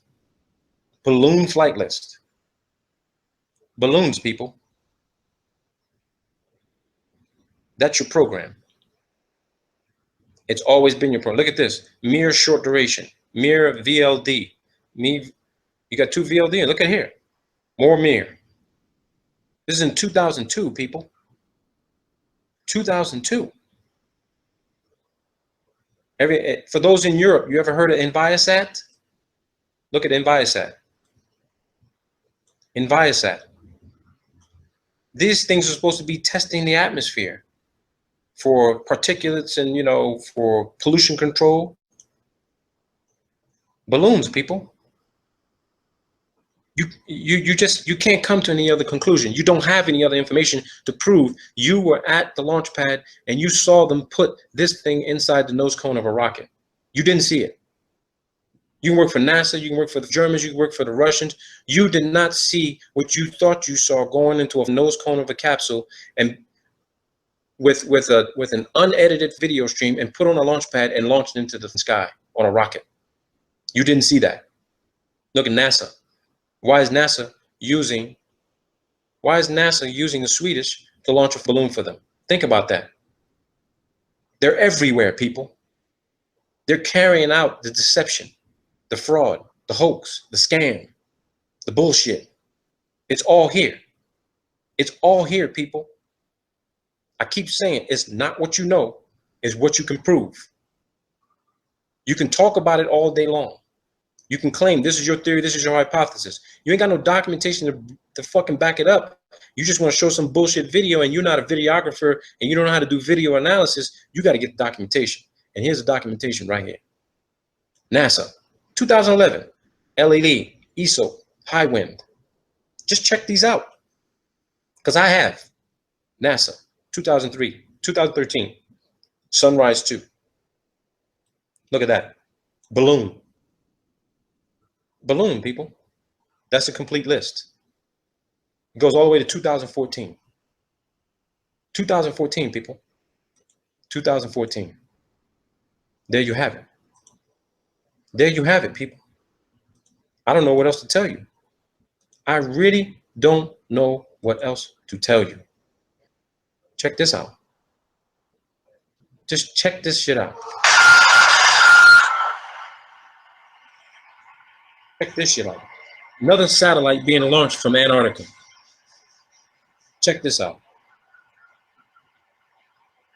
You're going to love this one. That's Antarctica, people. Remember how we saw that circular launch pad? The bulldozer is smoothing out the ice and snow. Look at this. Just wait and see. Watch this.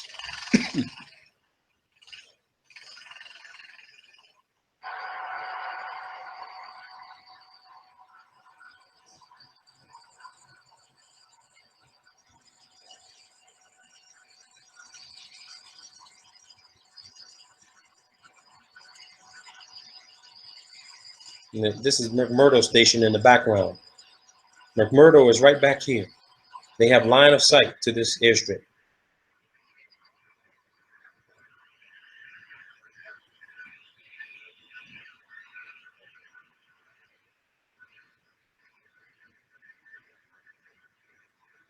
Just look at this.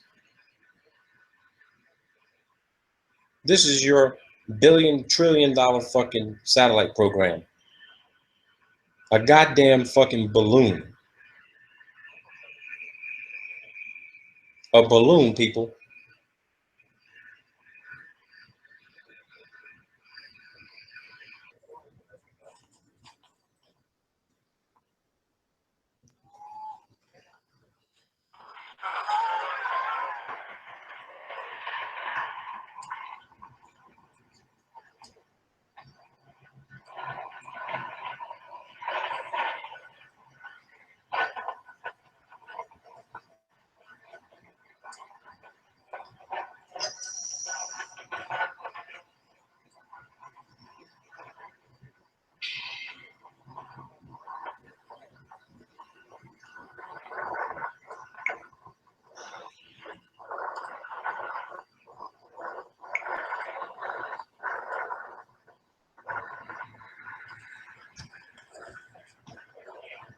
There goes fucking $20-30 million on a balloon. It's not inside a fucking rocket nose cone. There you go. Woohoo! Woohoo! Yay!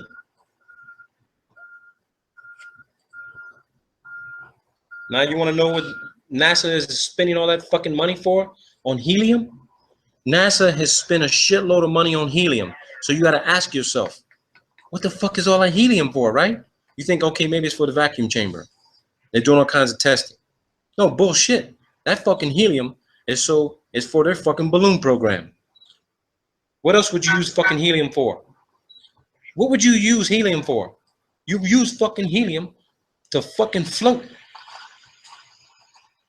It's at 18,000 feet right now. Come on, people. This common sense. This common fucking logic.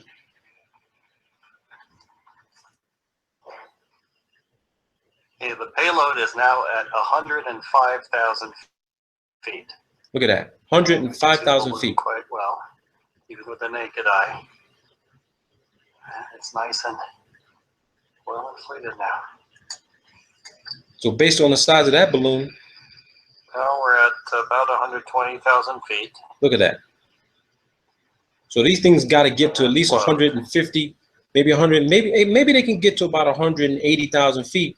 But at nighttime, see this fucking thing. You're not going to see it. You're not going to see the satellite, period. So we're going to go to aircraft. So let's go to the U2 Dragon Lady. Let's go to the U2 product card. Okay, so here's your U2. I can tell you here right now, this is a new upgraded edition. They've upgraded the satellite system. So instead of, they're still using balloons, okay? They're still using balloons. But as far as military, advanced communications, topography, mapping, this platform, 33 of these are stationed around the world. 33 of them. Half of them are flown unmanned. Half of these can be flown without pilots inside of them. They can fly 24 hours. They can be refueled in the air at high altitude. They've got everything on board that you would need to do the same communications on the ground. 15 of these can be flown without pilots, unmanned. When I spoke to my professor, who used to be a Defense Intelligence Agency officer, he was in charge of the U2 ISR program, Intelligence Surveillance and Reconnaissance program. I asked him how many of these would be needed to cover the entire Earth in a 24-hour period. He told me, you only need 10. You could map, you could cover the entire Earth. And your satellite photos that you guys see, satellite imagery, high altitude imagery that they claim is coming from the ISS, the U2 is taking the high definition photographs and they're being presented as ISS footage. Don Pettit told you in the Tyranny of the Rocket Equation, there ain't no fucking way humans ever left the fucking Earth. They ain't never left the fucking Earth in the space. This is it right here. Period. Period. So let's look at this document. I want to blow this up for you guys here. So let's do this. It says here, and I want to go specific to the technical capabilities. Okay? Let's do this. It says here, look at the maximum cruise speed. Actually, no, the cruise speed is 475 miles an hour. Now, that's completely contradictory to what we have learned and been told with regard to high altitude aeronautics, that the higher you go, the faster you got to go to maintain aeronautic stability and control. But it seems here that the cruising speed for the U2S is 475 miles an hour. There's less atmosphere at altitude. But this is where people get confused when you see all the videos. It says the ceiling is above 70,000 feet. Above 70,000 feet, people.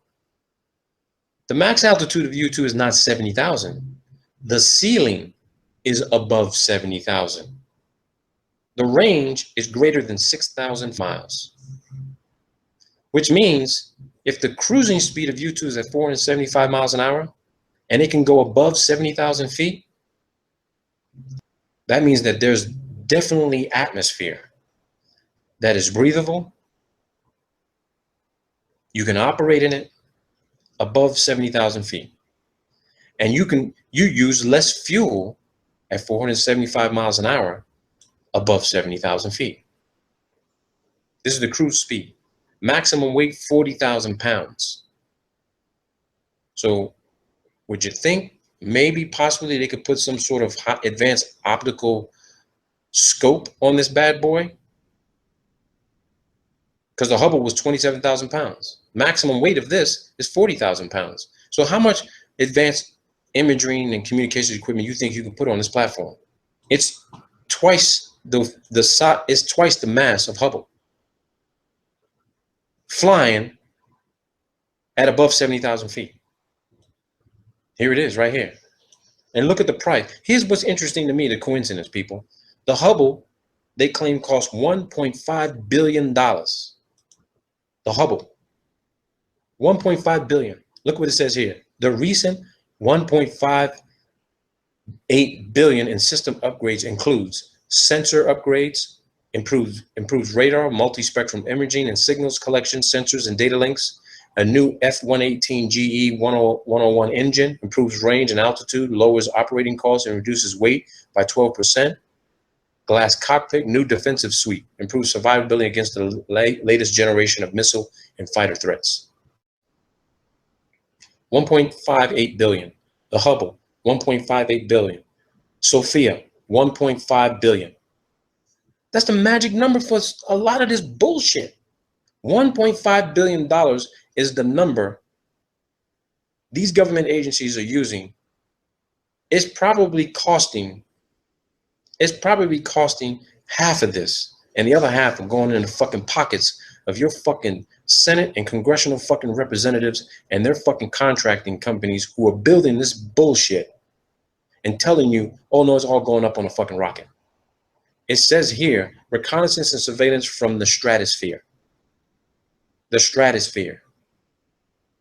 Everything we know of, communications, imagery, you name it, everything stays within the stratosphere, which means we can't get beyond the thermosphere. We can't get there. We can't get there. This is our limitation. We can't go beyond this technological capability because we just can't get out there. We can't get there, people. When they say the U-2 flies at the edge of space, I'm sorry to tell you, the edge means you're maybe within 5,000 to 10,000 feet of the Kármán line, which is 328,000 feet. How the hell could you be up in the U-2, be on the edge of space? The edge of what space? You mean the next space, which is from the stratosphere, is the mesosphere, and then the thermosphere? Because maybe they're on the edge of the mesosphere. Or they ain't close to the thermosphere because it's too goddamn hot up there. It's in excess of 500 degrees Fahrenheit. You honestly think that this aircraft will be able to withstand those heat temperatures? Look at the SR-71. They tried to take it up there, and look what happened to it. I do believe you have to fly faster the higher you go, but we can't do it. It's that simple. It's that simple.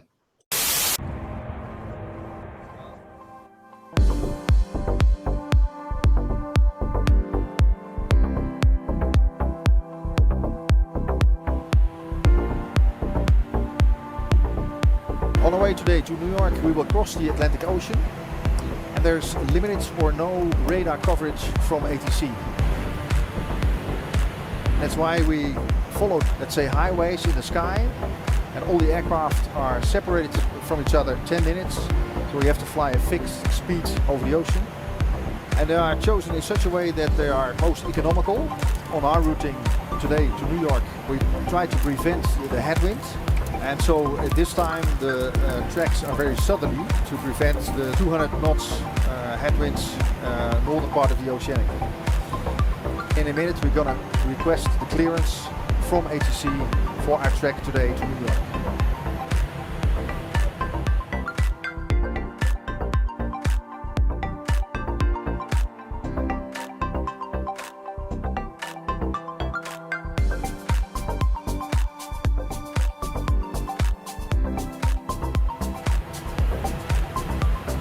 So what we do is we select here oceanic clearance request. Flight number is automatically put in. The flight level, that's the flight level for the crossing. That's flight level 360. 360, yeah. Speed that we have to fly. Set. Yeah, check. Okay. There's the clearance. KLM 641 is clear to Kilo Juliet Fox of Kilo, that's New York via Sepal. Not Delta, Sepal. Checked. And then 4615. Checked. 4520. Checked. 4330. Checked. 4240. Check. 4250. Check. 4260. Check. Dovey. Check. Maintain flight level 360 .85. Check. So we accept that message. And then we have again that our confirmation is received on their side. So they now know that we have received the clearance.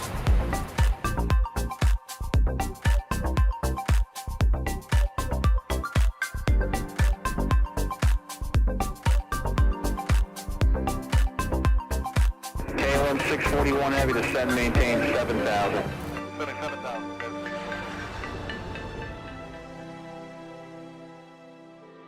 KLM 641 heavy, contact final 132.4 today. 1324, KLM 641 heavy. Goodbye. Flaps 1. Flap 1. Kennedy Tower, KLM 641 heavy and 04 right. KLM 641 heavy, Kennedy Tower 6 miles down and Airbus 320, wind 36017, gust 28, runway 4 right, clear the land. Clear land, 4 right, KLM 641. Line slow. Gear down. Gear down. Flaps 20. Flaps 20. Speed brakes on. 12 knots crosswind left. 100, 50, 40, 30, 20, 10. Speed brake up.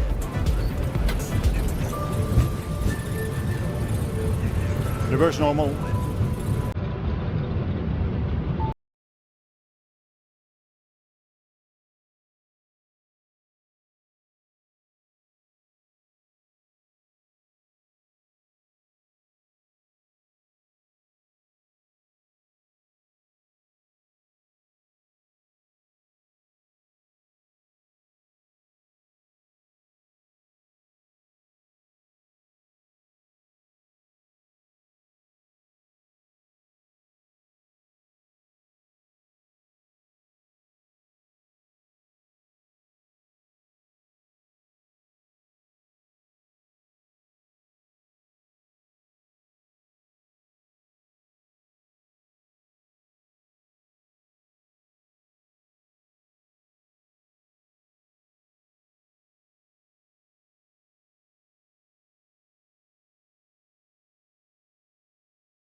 Investigators searching for missing Malaysia Airlines flight MH370 have recommended extending the search by an additional 25,000 square meters to an area further north in the Indian Ocean. The Australian Transport Safety Bureau has released a report with investigators and aviation experts saying there is a high degree of confidence that previously searched areas do not contain the missing aircraft. Flight MH370 disappeared in March 2014 with 239 passengers and crew on board. It was en route to Beijing from Kuala Lumpur, and its whereabouts have become one of the world's greatest aviation mysteries.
it's crazy that they can't see what they're actually measuring. It's not a zenith angle. You're measuring the drop over distance due to perspective. They want to call that the curvature of the Earth, and it's clearly not. Yes, absolutely true. So anyway, we're kind of diverting from the satellite thing, but the whole thing is if there's no curvature, then how are these satellites going around this curve? And when in fact, the position on flat earthers is simply that these satellites are attached to balloons, and we've got proof of that. We've got interviews with pilots, that are actually going out and retrieving them. Robert Bassano did a great job on that. Talking. He covered an interview being done with a pilot that is in charge of going out and actually hooking these satellites on these balloons, like you can see here in Alex's video. I mean, there it is. This is how they're actually launched. This is taken down in probably Antarctica, I believe is where it is. And you can see it's got the solar panels, and this looks almost identical to the one that crashed down in South America, right? So, it's not like we're just idly making up these speculations. The satellites, as far as we can tell, the ones that are real are being launched from a balloon. They're not actually in orbit around us, right?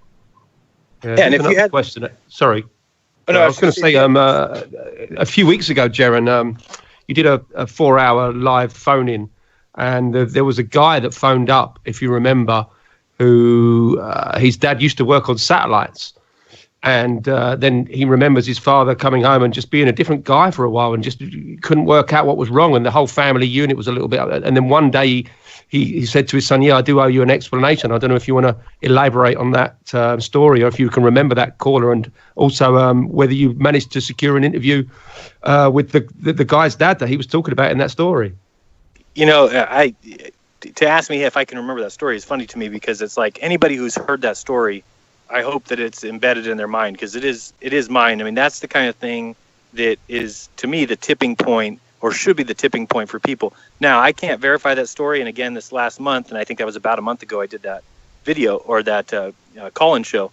But this last month, I have not been able to really look at my emails as much, so I need to look into it and find out if that guy is willing to come on, because the story he tells is almost, I don't want to say it's like too good to be true, but it's exactly what flat earthers would expect to be the case. And the way he described it very much seemed legit to me. Could he have been putting one over on us? Sure. I'm definitely not against the thought of that, but you're absolutely right. It was such an important call. He did describe his dad being a great dad and being a great father and husband. And then all of a sudden one day, things flipped to where he was cynical and just upset. And years and years and years later, he finally asked his dad what happened that back then, and his dad tells him that he got called out to a warehouse on like an emergency repair job or something, and went out there, and in this warehouse were satellites that he had built that were supposed to have gone to space. And I don't think there was some sort of mix-up or something. He wasn't supposed to see his own satellites there, and he told his son, they were mine. And he says, well, how did you know? They could have been just lookalikes. And he said, no, when you do things like I did, that was his his contribution to society, and to see that those were sitting in a warehouse just killed him. And then he obviously had to keep that a secret. And he's getting old in age now, and wants to either write a memoirs or something about what's gone on. And basically that would be what flat earthers would expect, that these actual satellites would end up in warehouses. They would send up a rocket for people to film, and there goes the rocket, and it takes off out of view, and then they flip the camera and show you that rocket cone from the rear view, and people just assume that means that those satellites are up there, and we think that they're operating in other ways. This image that Bob had up before that showed that satellite being hoisted by first a crane and then lifted by the balloon. I've also noticed that they're kind of angled, not up, but maybe a 45-degree angle, kind of up and out. And I think it plays a lot to another caller on that same exact show that called in and had a lot of questions about, he worked for DirecTV, and he was saying it wasn't possible that picture there. If you look at the way those bottom little panels are pointed up, to me, aren't those solar panels, Bob? Yes, that's what they are. Yeah. Right. So, I mean, to me, it's just that's what's going on there. And then you've got people at their house shooting DirecTV dishes in a direction towards, call it space, but in the north we would point them south. In the south they'd point them north. And you just have these balloons. I mean, really, when you think about it, DirecTV, I think the one satellite I looked into, they paid $350 million for the launch of their particular device or their satellite. And it just is an excuse to make people pay their $150 a month or whatever they pay for TV. You put up a few balloons, and I'm not saying you could do it with one. You might put up, 10 of these type of balloons around the area. They sit up there. They can control them with computers. You don't even need human beings to be involved really at all, except for the person that programs them. They stay there. They can stay up there for up to a year. And just think about the cost savings of putting up a balloon like that. I mean, you're talking, even in an astronomical sense, $1 million, something like that. So to keep those satellites up for like 30 years, you're maybe talking, let's say it's $100 million. Well, somebody just pocketed $250 million. And that's the kind of thing where when people say, why? What reason? Why would they lie to us? Why would they lie about the Earth being flat? Well, because they're able to steal money, and it's not even fully about the money as much as it is making sure that you are losing the money that you have, and that those at the top are collecting a check and remaining quiet. If you're the head of DirecTV, it's much more lucrative for you to collect your $100 million a year, your $50 million a year, and to remain quiet than it would ever be to come out and tell people that their satellites are not necessarily satellites. They're just redirectors or reflectors on a balloon. Yes, very true. Another thing that I find interesting about satellites or spacecraft in general is, again, going back to the idea of everything being in motion at these incredible velocities. Then we have the two, the Miracle probes, the Voyager probes, right? And the Voyager probes have been going out into deep space since what, the early 70s, I think. And apparently they're still 70. They're still able to send a signal back to us, and they're able to locate it. But so how many miles, if the sun is traveling, if the Earth is traveling at 67,000 miles an hour and the sun's traveling 10 times that, and the Milky Way is traveling, orders of magnitude higher than that, how is it that we have not left those Voyager probes in the dust? How are we ever even receiving anything? The model that they give us, everybody thinks that everything's just stationary inside of the solar system. Well, now the Voyager probes have left the solar system, right? They're gone. They're outside of our gravitational influence. They're off, going into Neverland. So how in the world are we even able to keep in contact with them, let alone, anything else? Just ridiculous. It's all such make believe, because they'll just reapply it to a new system, right? So you have the satellites going around the Earth, and you say, oh, that's just in the Earth system, and then you add the ones going around the Moon. Well, that's in the Earth-Moon system, and then you have the ones in that's in the solar system. Outside of that, well, that's in the deep space system, which is still moving with the sun. And, so everything is like separate in a separate entity that they can just declare it. But it just simply doesn't make sense. If you had these craft that are, what do they weigh? Let's say it weighs a few tons, and this craft is heading out towards Jupiter or whatever. The thought of this body that's, what do they say Jupiter is, 100 times the size of the Earth? Think of the gravitational influence that this thing would have, and you're telling me your little craft is able to steer around or navigate around these planets and not be attracted by the gravity there? To believe in the whole idea of space is simply to give up your ability to think or to rationalize or to contemplate what they're telling you, and it's simply deferring to smarter men to just say, well, somebody must have done it. Somebody does the math. Somebody knows how to do it, so it must be done. Yeah. Jaron, isn't there an official story that they used the positions of the other planets to slingshot it farther and faster? So they timed it perfectly with maths. Correct. And that's how it gained its speed. Right. I mean, that whole idea, I always forget the name of the website. There's a guy, and he believes in, for the most part, some stuff that they do, but I think his name's Heiwako or something, Heiway. Oh, Heiway, yeah. Yeah, he was a Clues Forum contributor for a long time. Yeah, he has a great website where he talks about the impossibility of some of the things that they talk about. He's a believer that you can't, he believes the ball Earth. but he believes that you can't leave the Earth because you would burn up on re-entry, that re-entry is impossible. But he also believes any kind of a slingshot orbit, and the way he describes it, I mean, I've read it one time and said, he's absolutely right. The idea of a slingshot is not possible if you believe in the idea of gravity, because what you have to say is something's coming in. Imagine the speed that something would have to be coming in towards Jupiter to be attracted by its gravity, go around the back of it, and then be slingshotted out. The speed that you would have to gather and then exit at, whatever I don't know what the escape speed of Jupiter is. It's got to be astronomical. But whatever that escape speed is, that's what they're saying is happening, basically. That the satellite's going around the orbit, it's getting caught by it, and then is somehow firing out of it at a speed. I mean, to do that around the Earth, imagine what you'd have to do. You'd have to be coming towards the Earth, then get stuck into a 17,000-mile orbit or whatever it would be, and then come out and then escape velocity out the other way to get away from the gravity. It's all clearly nonsense. Yeah, absolutely it is. I'll send you that website so you can put it in the show notes, because I don't remember it exactly, but he's got a great page where he just is laughing at NASA and believes the same thing we do, that they've been putting on a show and a hoax, and all of space travel is faked, and Tesla and all these, or Elon Musk and SpaceX is all just a show. And for those of you who believe in the ball, you can be on the same page as him. He believes in the ball Earth, but it's simply because a lot of people don't want to go that next step, because the next step is a scary one, to go from the ball to the flat.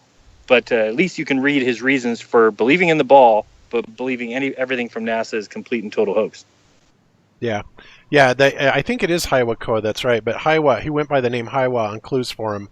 And of course, I've talked many times about Clues Forum that has done fabulous debunking work on NASA.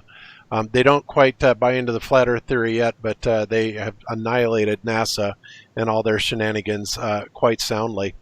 And another thing that I wanted to point out, you're talking about how they're always having to change their story, and quite often they get caught up in their lies. And here's another good one for you guys that I was reading.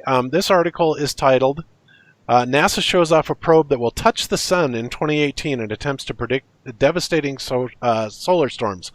All right, so basically it has its new... they say it has a new solar shield that apparently they've never had the technology to build this before, which is of course ridiculous. I don't know what this is supposed to be, but they tout that, oh, look at this, it can withstand the temperatures of 2,500 degrees Fahrenheit or 1,371 degrees Celsius, right? Well, okay, great, super, that's all fine and dandy, and it needs to tolerate that temperature, they say, because it will reach an orbit within 4 million miles of the sun, or 6.5 million kilometers. Well, my question is, if that's all it's designed to do, then, and it gets to 2,500 degrees Fahrenheit, then how's it even going to get out through our thermosphere, which gets to 4,530 degrees Fahrenheit, right? And not only that, if it's only 2,500 degrees Fahrenheit at the sun within 4 million miles of it, how is it that 89 million miles further, somehow it's increased 2,000 degrees Fahrenheit? How does that work? That just makes no sense whatsoever to me. But I love the way that, NASA is always sticking their foot in their mouth. And I love to hear the ballers come back and try and make excuses and tell us, oh, well, this is the reason or that's the reason. Or usually it's just like, oh, you flat-tards are just too stupid to understand because you don't understand science. And yet we'll never offer an explanation for any of this. So, yeah, I mean, we've got a ton of information and a ton of evidence to show very clearly that satellites don't exist. Now, a lot of people will say, well, what about my satellite TV?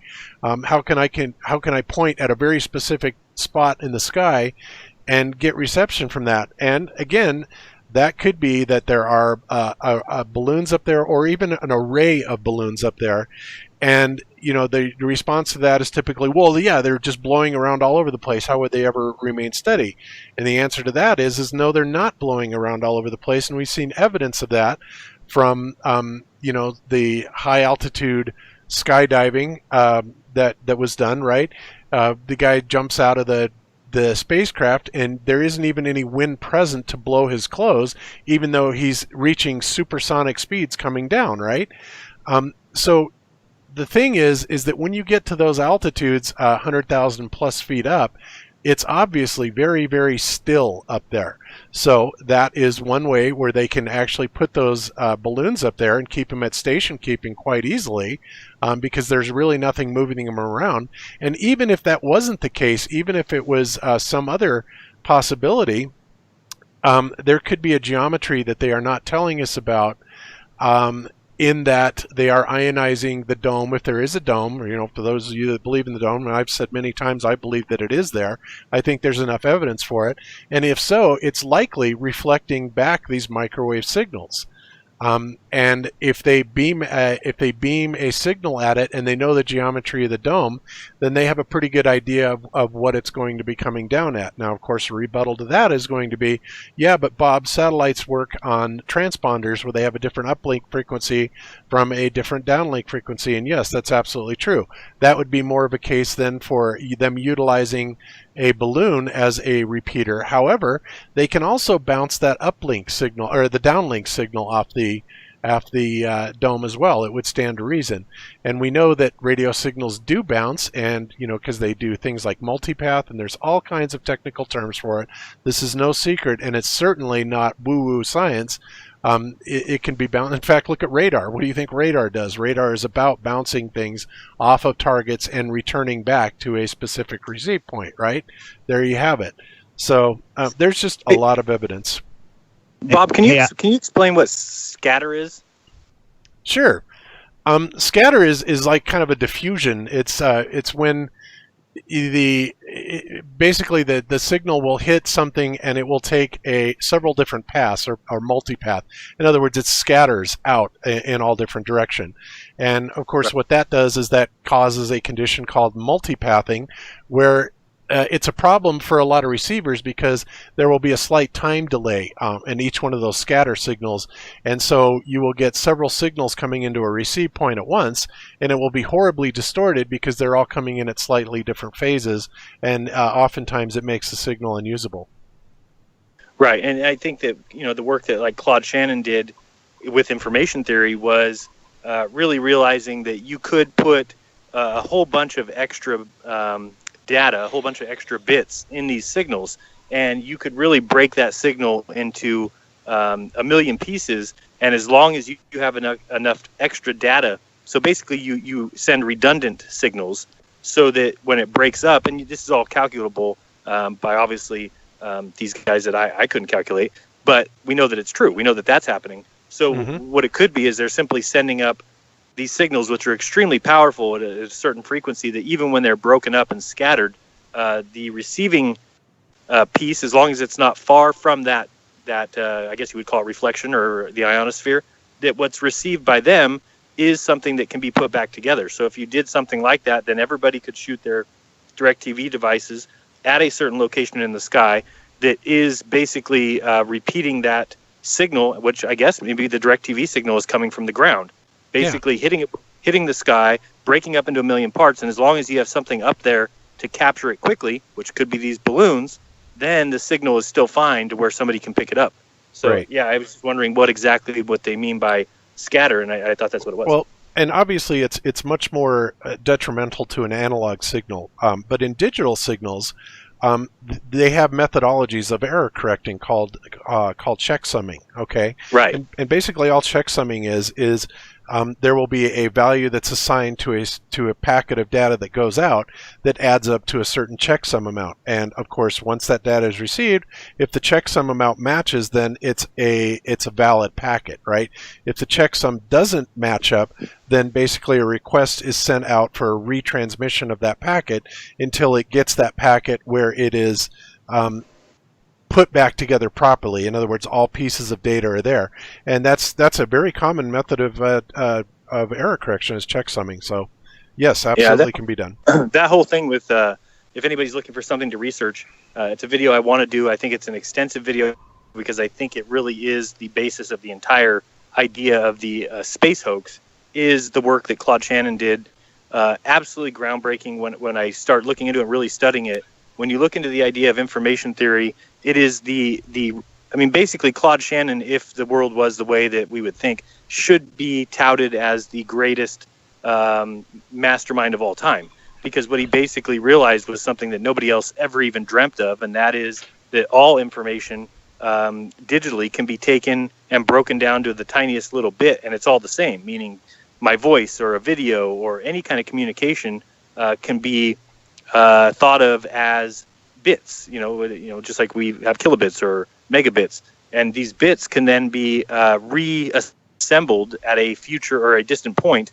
And with checksumming, or, he's the inventor of Boolean algebra, which, the whole idea of ones and zeros. So once you start looking at that, and then you see that these guys, like Dr. James Gates, are finding zeros and ones embedded in the equations that we use for the universe, you can start to see that the universe itself may be and I don't mean the universe as in what we're taught, I'm talking about the idea of the universe, is basically a huge checksum error code system, to where, like I said before, unless you can go to Saturn and measure Saturn, it can never be disproven, because it is part of a error correcting system, to where everything that you put through there, meaning Jupiter has to be the size that they say, Saturn has to be the size that they say, because it's all part of a mathematical equation.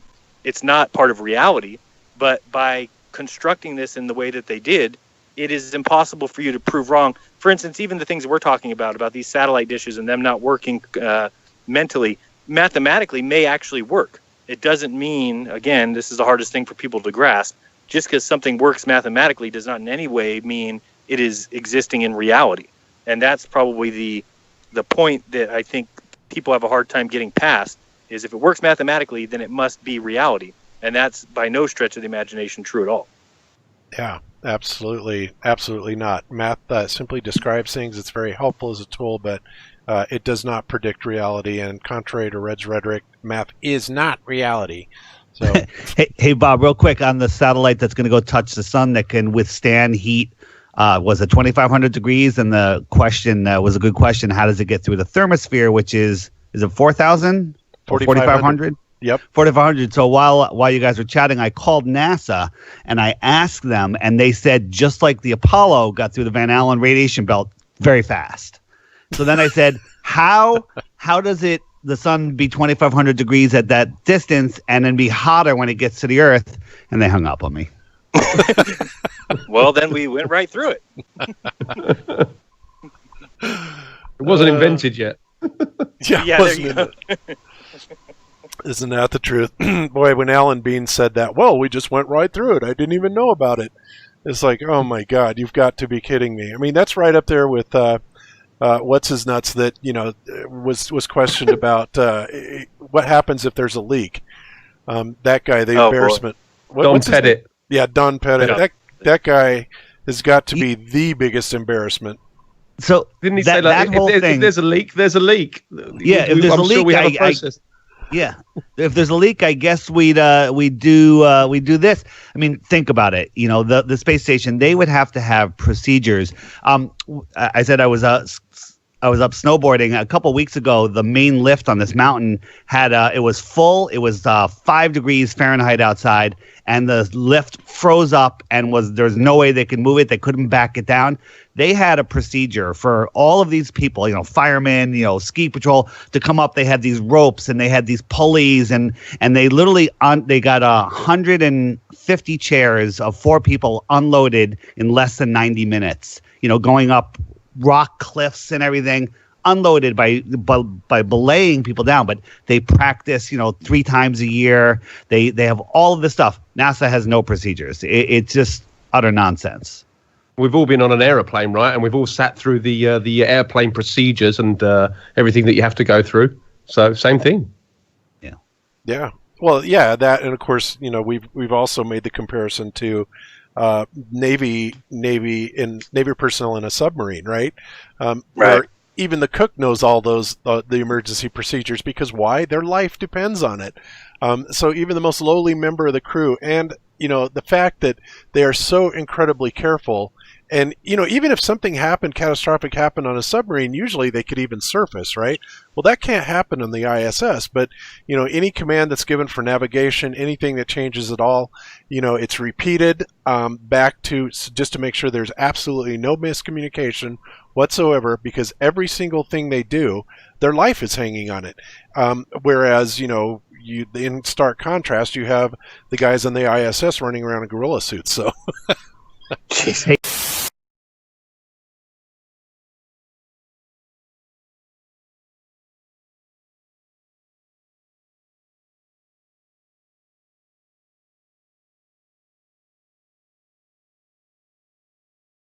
I am a whistleblower who worked as a power supply engineer for two of the major companies that claim to manufacture satellites. I have to hide the identity of my voice for protection, but I am real. For 15 years, I was convinced that I actually designed electronics packages, what we call black boxes that are on board satellites. I designed the Mark 271 power converter to convert the solar panel power and regulate it so that it can be used to power the electronics packages aboard the GPS Phase 5 satellites. I also was told I was designing power converters for the Motorola Iridium Class 9A satellites. Then in 2006 I worked for a company in Las Vegas, designing the electronics for the upgraded military smart bombs called JDAM that are guided by GPS. You can Google that if you want to know more. I began to suspect there was something fishy about every company I worked for when on September 17 of 2007 I was pulled aside by an engineer that worked for the Air Force and was the engineering supervisor for the contract. He offered to take me to the Trump casino that weekend and we could have a few drinks and said we needed to talk privately about the contract. I was in charge of prototyping the electronics and guidance system at the time. I wasn't married and I had the entire weekend free, so I said, why not? I didn't even put it together that he had paid rooms at the Trump casino. Why that particular casino? At least not until Trump ran for president this year. I knew that he actually knew Trump and sometimes played golf with him. I agreed to talk. We met at 8 p.m. at the bar and he began to explain to me that now that most of the work was done that it was time to fix the bomb quietly and put the GPS satellite antennas on the front of the bomb. I asked him what he was talking about. The GPS antenna is on the rear of the bomb where the fins are so they will face the sky and pick up the satellites. I thought he had gone crazy. Putting the GPS antenna on the front would have them face down and the metal of the bomb would block the signal from the satellites. I asked, what ground signal are you talking about? I was shocked as he explained that there were no GPS satellites. That all the signals came from cell towers on the ground. I thought he was joking with me, but to make a long story short, he insisted that it was true and the original design was because there were so many people that were involved. We had to build it this way to keep the military secret that we don't really have satellites in space. We argued over this for over an hour while I was getting sicker and sicker at the stories I was hearing of deception to the public. I was hoping that I would go home, sleep off the drinks and it would go away, but it didn't. That's not what they taught us in school. The Earth is round and satellites spin around it and that included the GPS. Why did they let us get so far into the contract before we were told? I would later find out that everything we did was to hide the military secrets. They know all engineers are told that GPS is from comparing the timing of spread spectrum pseudo-random and encrypted code streams from satellites to calculate a position. I had to go back and I was allowed only one engineer who had worked for us longer than I have, to change the antennas. We had to leave the little white plastic antenna on the back behind the fins so that the soldiers would think it was real. We were ordered to hide the GPS ground antennas in the nose of the bomb where the fusing mechanism resides and it was to be sealed in that unit with the primary explosive so it couldn't be opened. He told me of other things, that I intend to expose to the world at a later time. I must say that I was frustrated and the drinks he bought me didn't help, but it all made sense since I knew that our last field tests at the JDAM test site in Los Angeles had failed. I knew they had failed, but I thought that our antennas didn't have enough gain to pick up the very weak signals from the satellites. I didn't even use my brain and realize that even a cheap cell phone from Apple can pick up the signal. It had to be from cell towers, not space. He went on to explain that the white plastic satellite antenna on the tail would remain to fool those building the bombs, if they were smart enough to know anything about GPS. The new antennas on the nose would be built into the fuse where the primary initiating explosive is so that it wouldn't be taken apart or discovered. I am very upset about what happened next, but to make an honest account of what happened, I must tell the rest of the story. I continued to talk with the blonde-haired, blue-eyed engineer from the government that I had trusted. He was getting me drunk, but I was not complaining. He kept talking about the all-seeing eye and even asked me if I had considered joining the Freemasons and socializing with he and others like Trump. I told him I wasn't into that sort of club because they were just old men. My head began to spin and I didn't know what to say because I thought we were talking about designing GPS modules. He then slapped a $1 bill down on the table and pointed to that pyramid with a floating eye above it that I didn't understand and said, "See, that is the ever-seeing eye. You had better learn who you work for," and he left. All of a sudden the smile was gone and he leaned forward and looked into my eyes and said, "You have the highest compartmentalized clearance on this project, and if one word of what we talked about gets to anybody, you will be tried for treason and that carries the death penalty." Then he whispered something that caused chills to run up my spine. That is if you live long enough to go to jail. Accidents do happen, you know. My head was spinning, I didn't know what was real. I guess he saw my concern and he said, "You will soon understand." He got up and left. Before I could empty my last drink, two of the most gorgeous girls appeared at my table. Both were at least 10 years younger than me. I should have gone home, but I was young, single and drunk. It really causes me pain to tell this story and be honest about what happened because I was so weak. To make a long story short, the girl with short straight black hair and the curly redhead claimed they had a room on the 6th floor, and like an idiot I boarded the elevator with them. I am ashamed to say that they took advantage of me all night, and at 6 in the morning, when I began to sober up, the girl with the straight black hair said, "You know the truth. As long as you play the game we will be back. But, if you tell anyone about what you have learned last night, you won't live long enough to regret it. People, know the truth. The government is lying to you, and so is the Illuminati who is behind all of this. Pay attention, people, I worked for the government. You should also know that the code name for GPS in the military is 666. And I'm sure it is not a coincidence. But the billions appropriated for an expensive program like GPS goes a long way in perpetuating the biggest hoax ever pulled on the entire world by those in power. That was a long time ago to me, and I've lived the lie ever since with every project I've worked on, including going through all the trouble to build power supplies for satellites that don't even exist. I don't know if the Earth is flat, square, or shaped like a banana.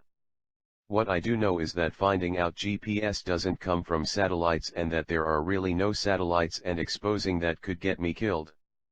After living this lie for many years and having to tell our contractors the lie to keep the engineers in the dark, I had all I could take. Last week I got into a fight with my boss, Drake, when I could take it no longer. He kept telling me that it was okay and things would be alright and not to worry about it. He said he agreed with me that it was time to go public, and he said we should talk to the company vice president first, who was a friend of ours. He made me promise not to talk to anybody until we could fill him in the next day. When I turned on my block, I saw a car backing out of my driveway. It had 2 men in it wearing sunglasses. They were going really fast. I thought they were just using my driveway to turn around. When I got to the house, I unlocked the front door and went inside and was going to turn my alarm system off. I used a professional alarm system because I often have classified drawings and documents in my house. When I entered the hidden closet where it is located, I found that it was already turned off. I immediately knew something was wrong because it arms automatically at 9 o'clock each morning if I forget to arm it. It will not go off until I insert a card with a microchip in it. It is also battery powered and can run for a week without power. I immediately knew something was wrong. The first thing I did was call security at the plant because we have to notify them first when there is a break-in even at our house because of the confidential government material. I talked to a man named Larry who is the nighttime security manager.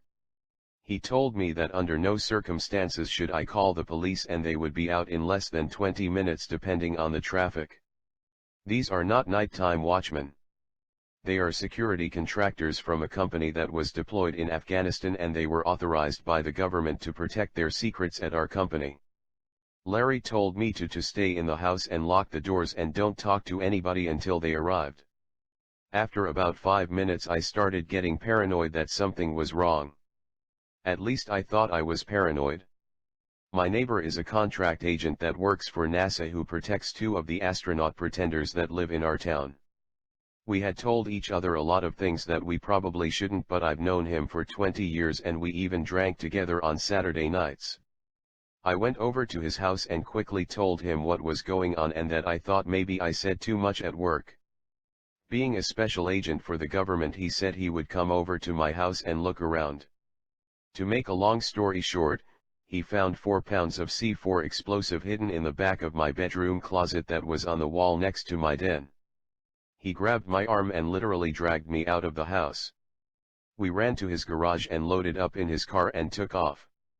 He told me he was going to make a call, but not to worry. It was hard to trust him because I knew he was government too. He carries a special encrypted cell phone that cannot be tracked. It didn't take him long to find out from his boss that I had been marked by the government and was considered a threat higher than any terrorist. The government can't have their cover blown on this. Suffice it to say that he did not blow my cover and he gave me a bundle of unmarked cash that agents carry for other reasons. He took me to a location that I cannot disclose. Since then I have moved 3 times, each time just barely staying ahead of the government. I want this story to be public in case something happens to me. I am guessing that if I can't get to another country that I'm a dead man. When the space cover-up is threatened, all stops are pulled to prevent it from leaking since it is the biggest lie the government has. I do not know the owner of this YouTube channel other than he is certain these conspiracies are true. The government hides everything. He has agreed to post my videos when I send them to him on secure channels. I tried to contact some of the newspapers that have broken the WikiLeaks stories, but they claim they can't touch it. The Illuminati has gotten to them. I am contacting a reporter for WikiLeaks tomorrow. There are things I can expose that are in plain sight. I will keep sending my YouTube friend updates and videos of my progress. If I disappear you will understand, but I'm going to give it my best shot.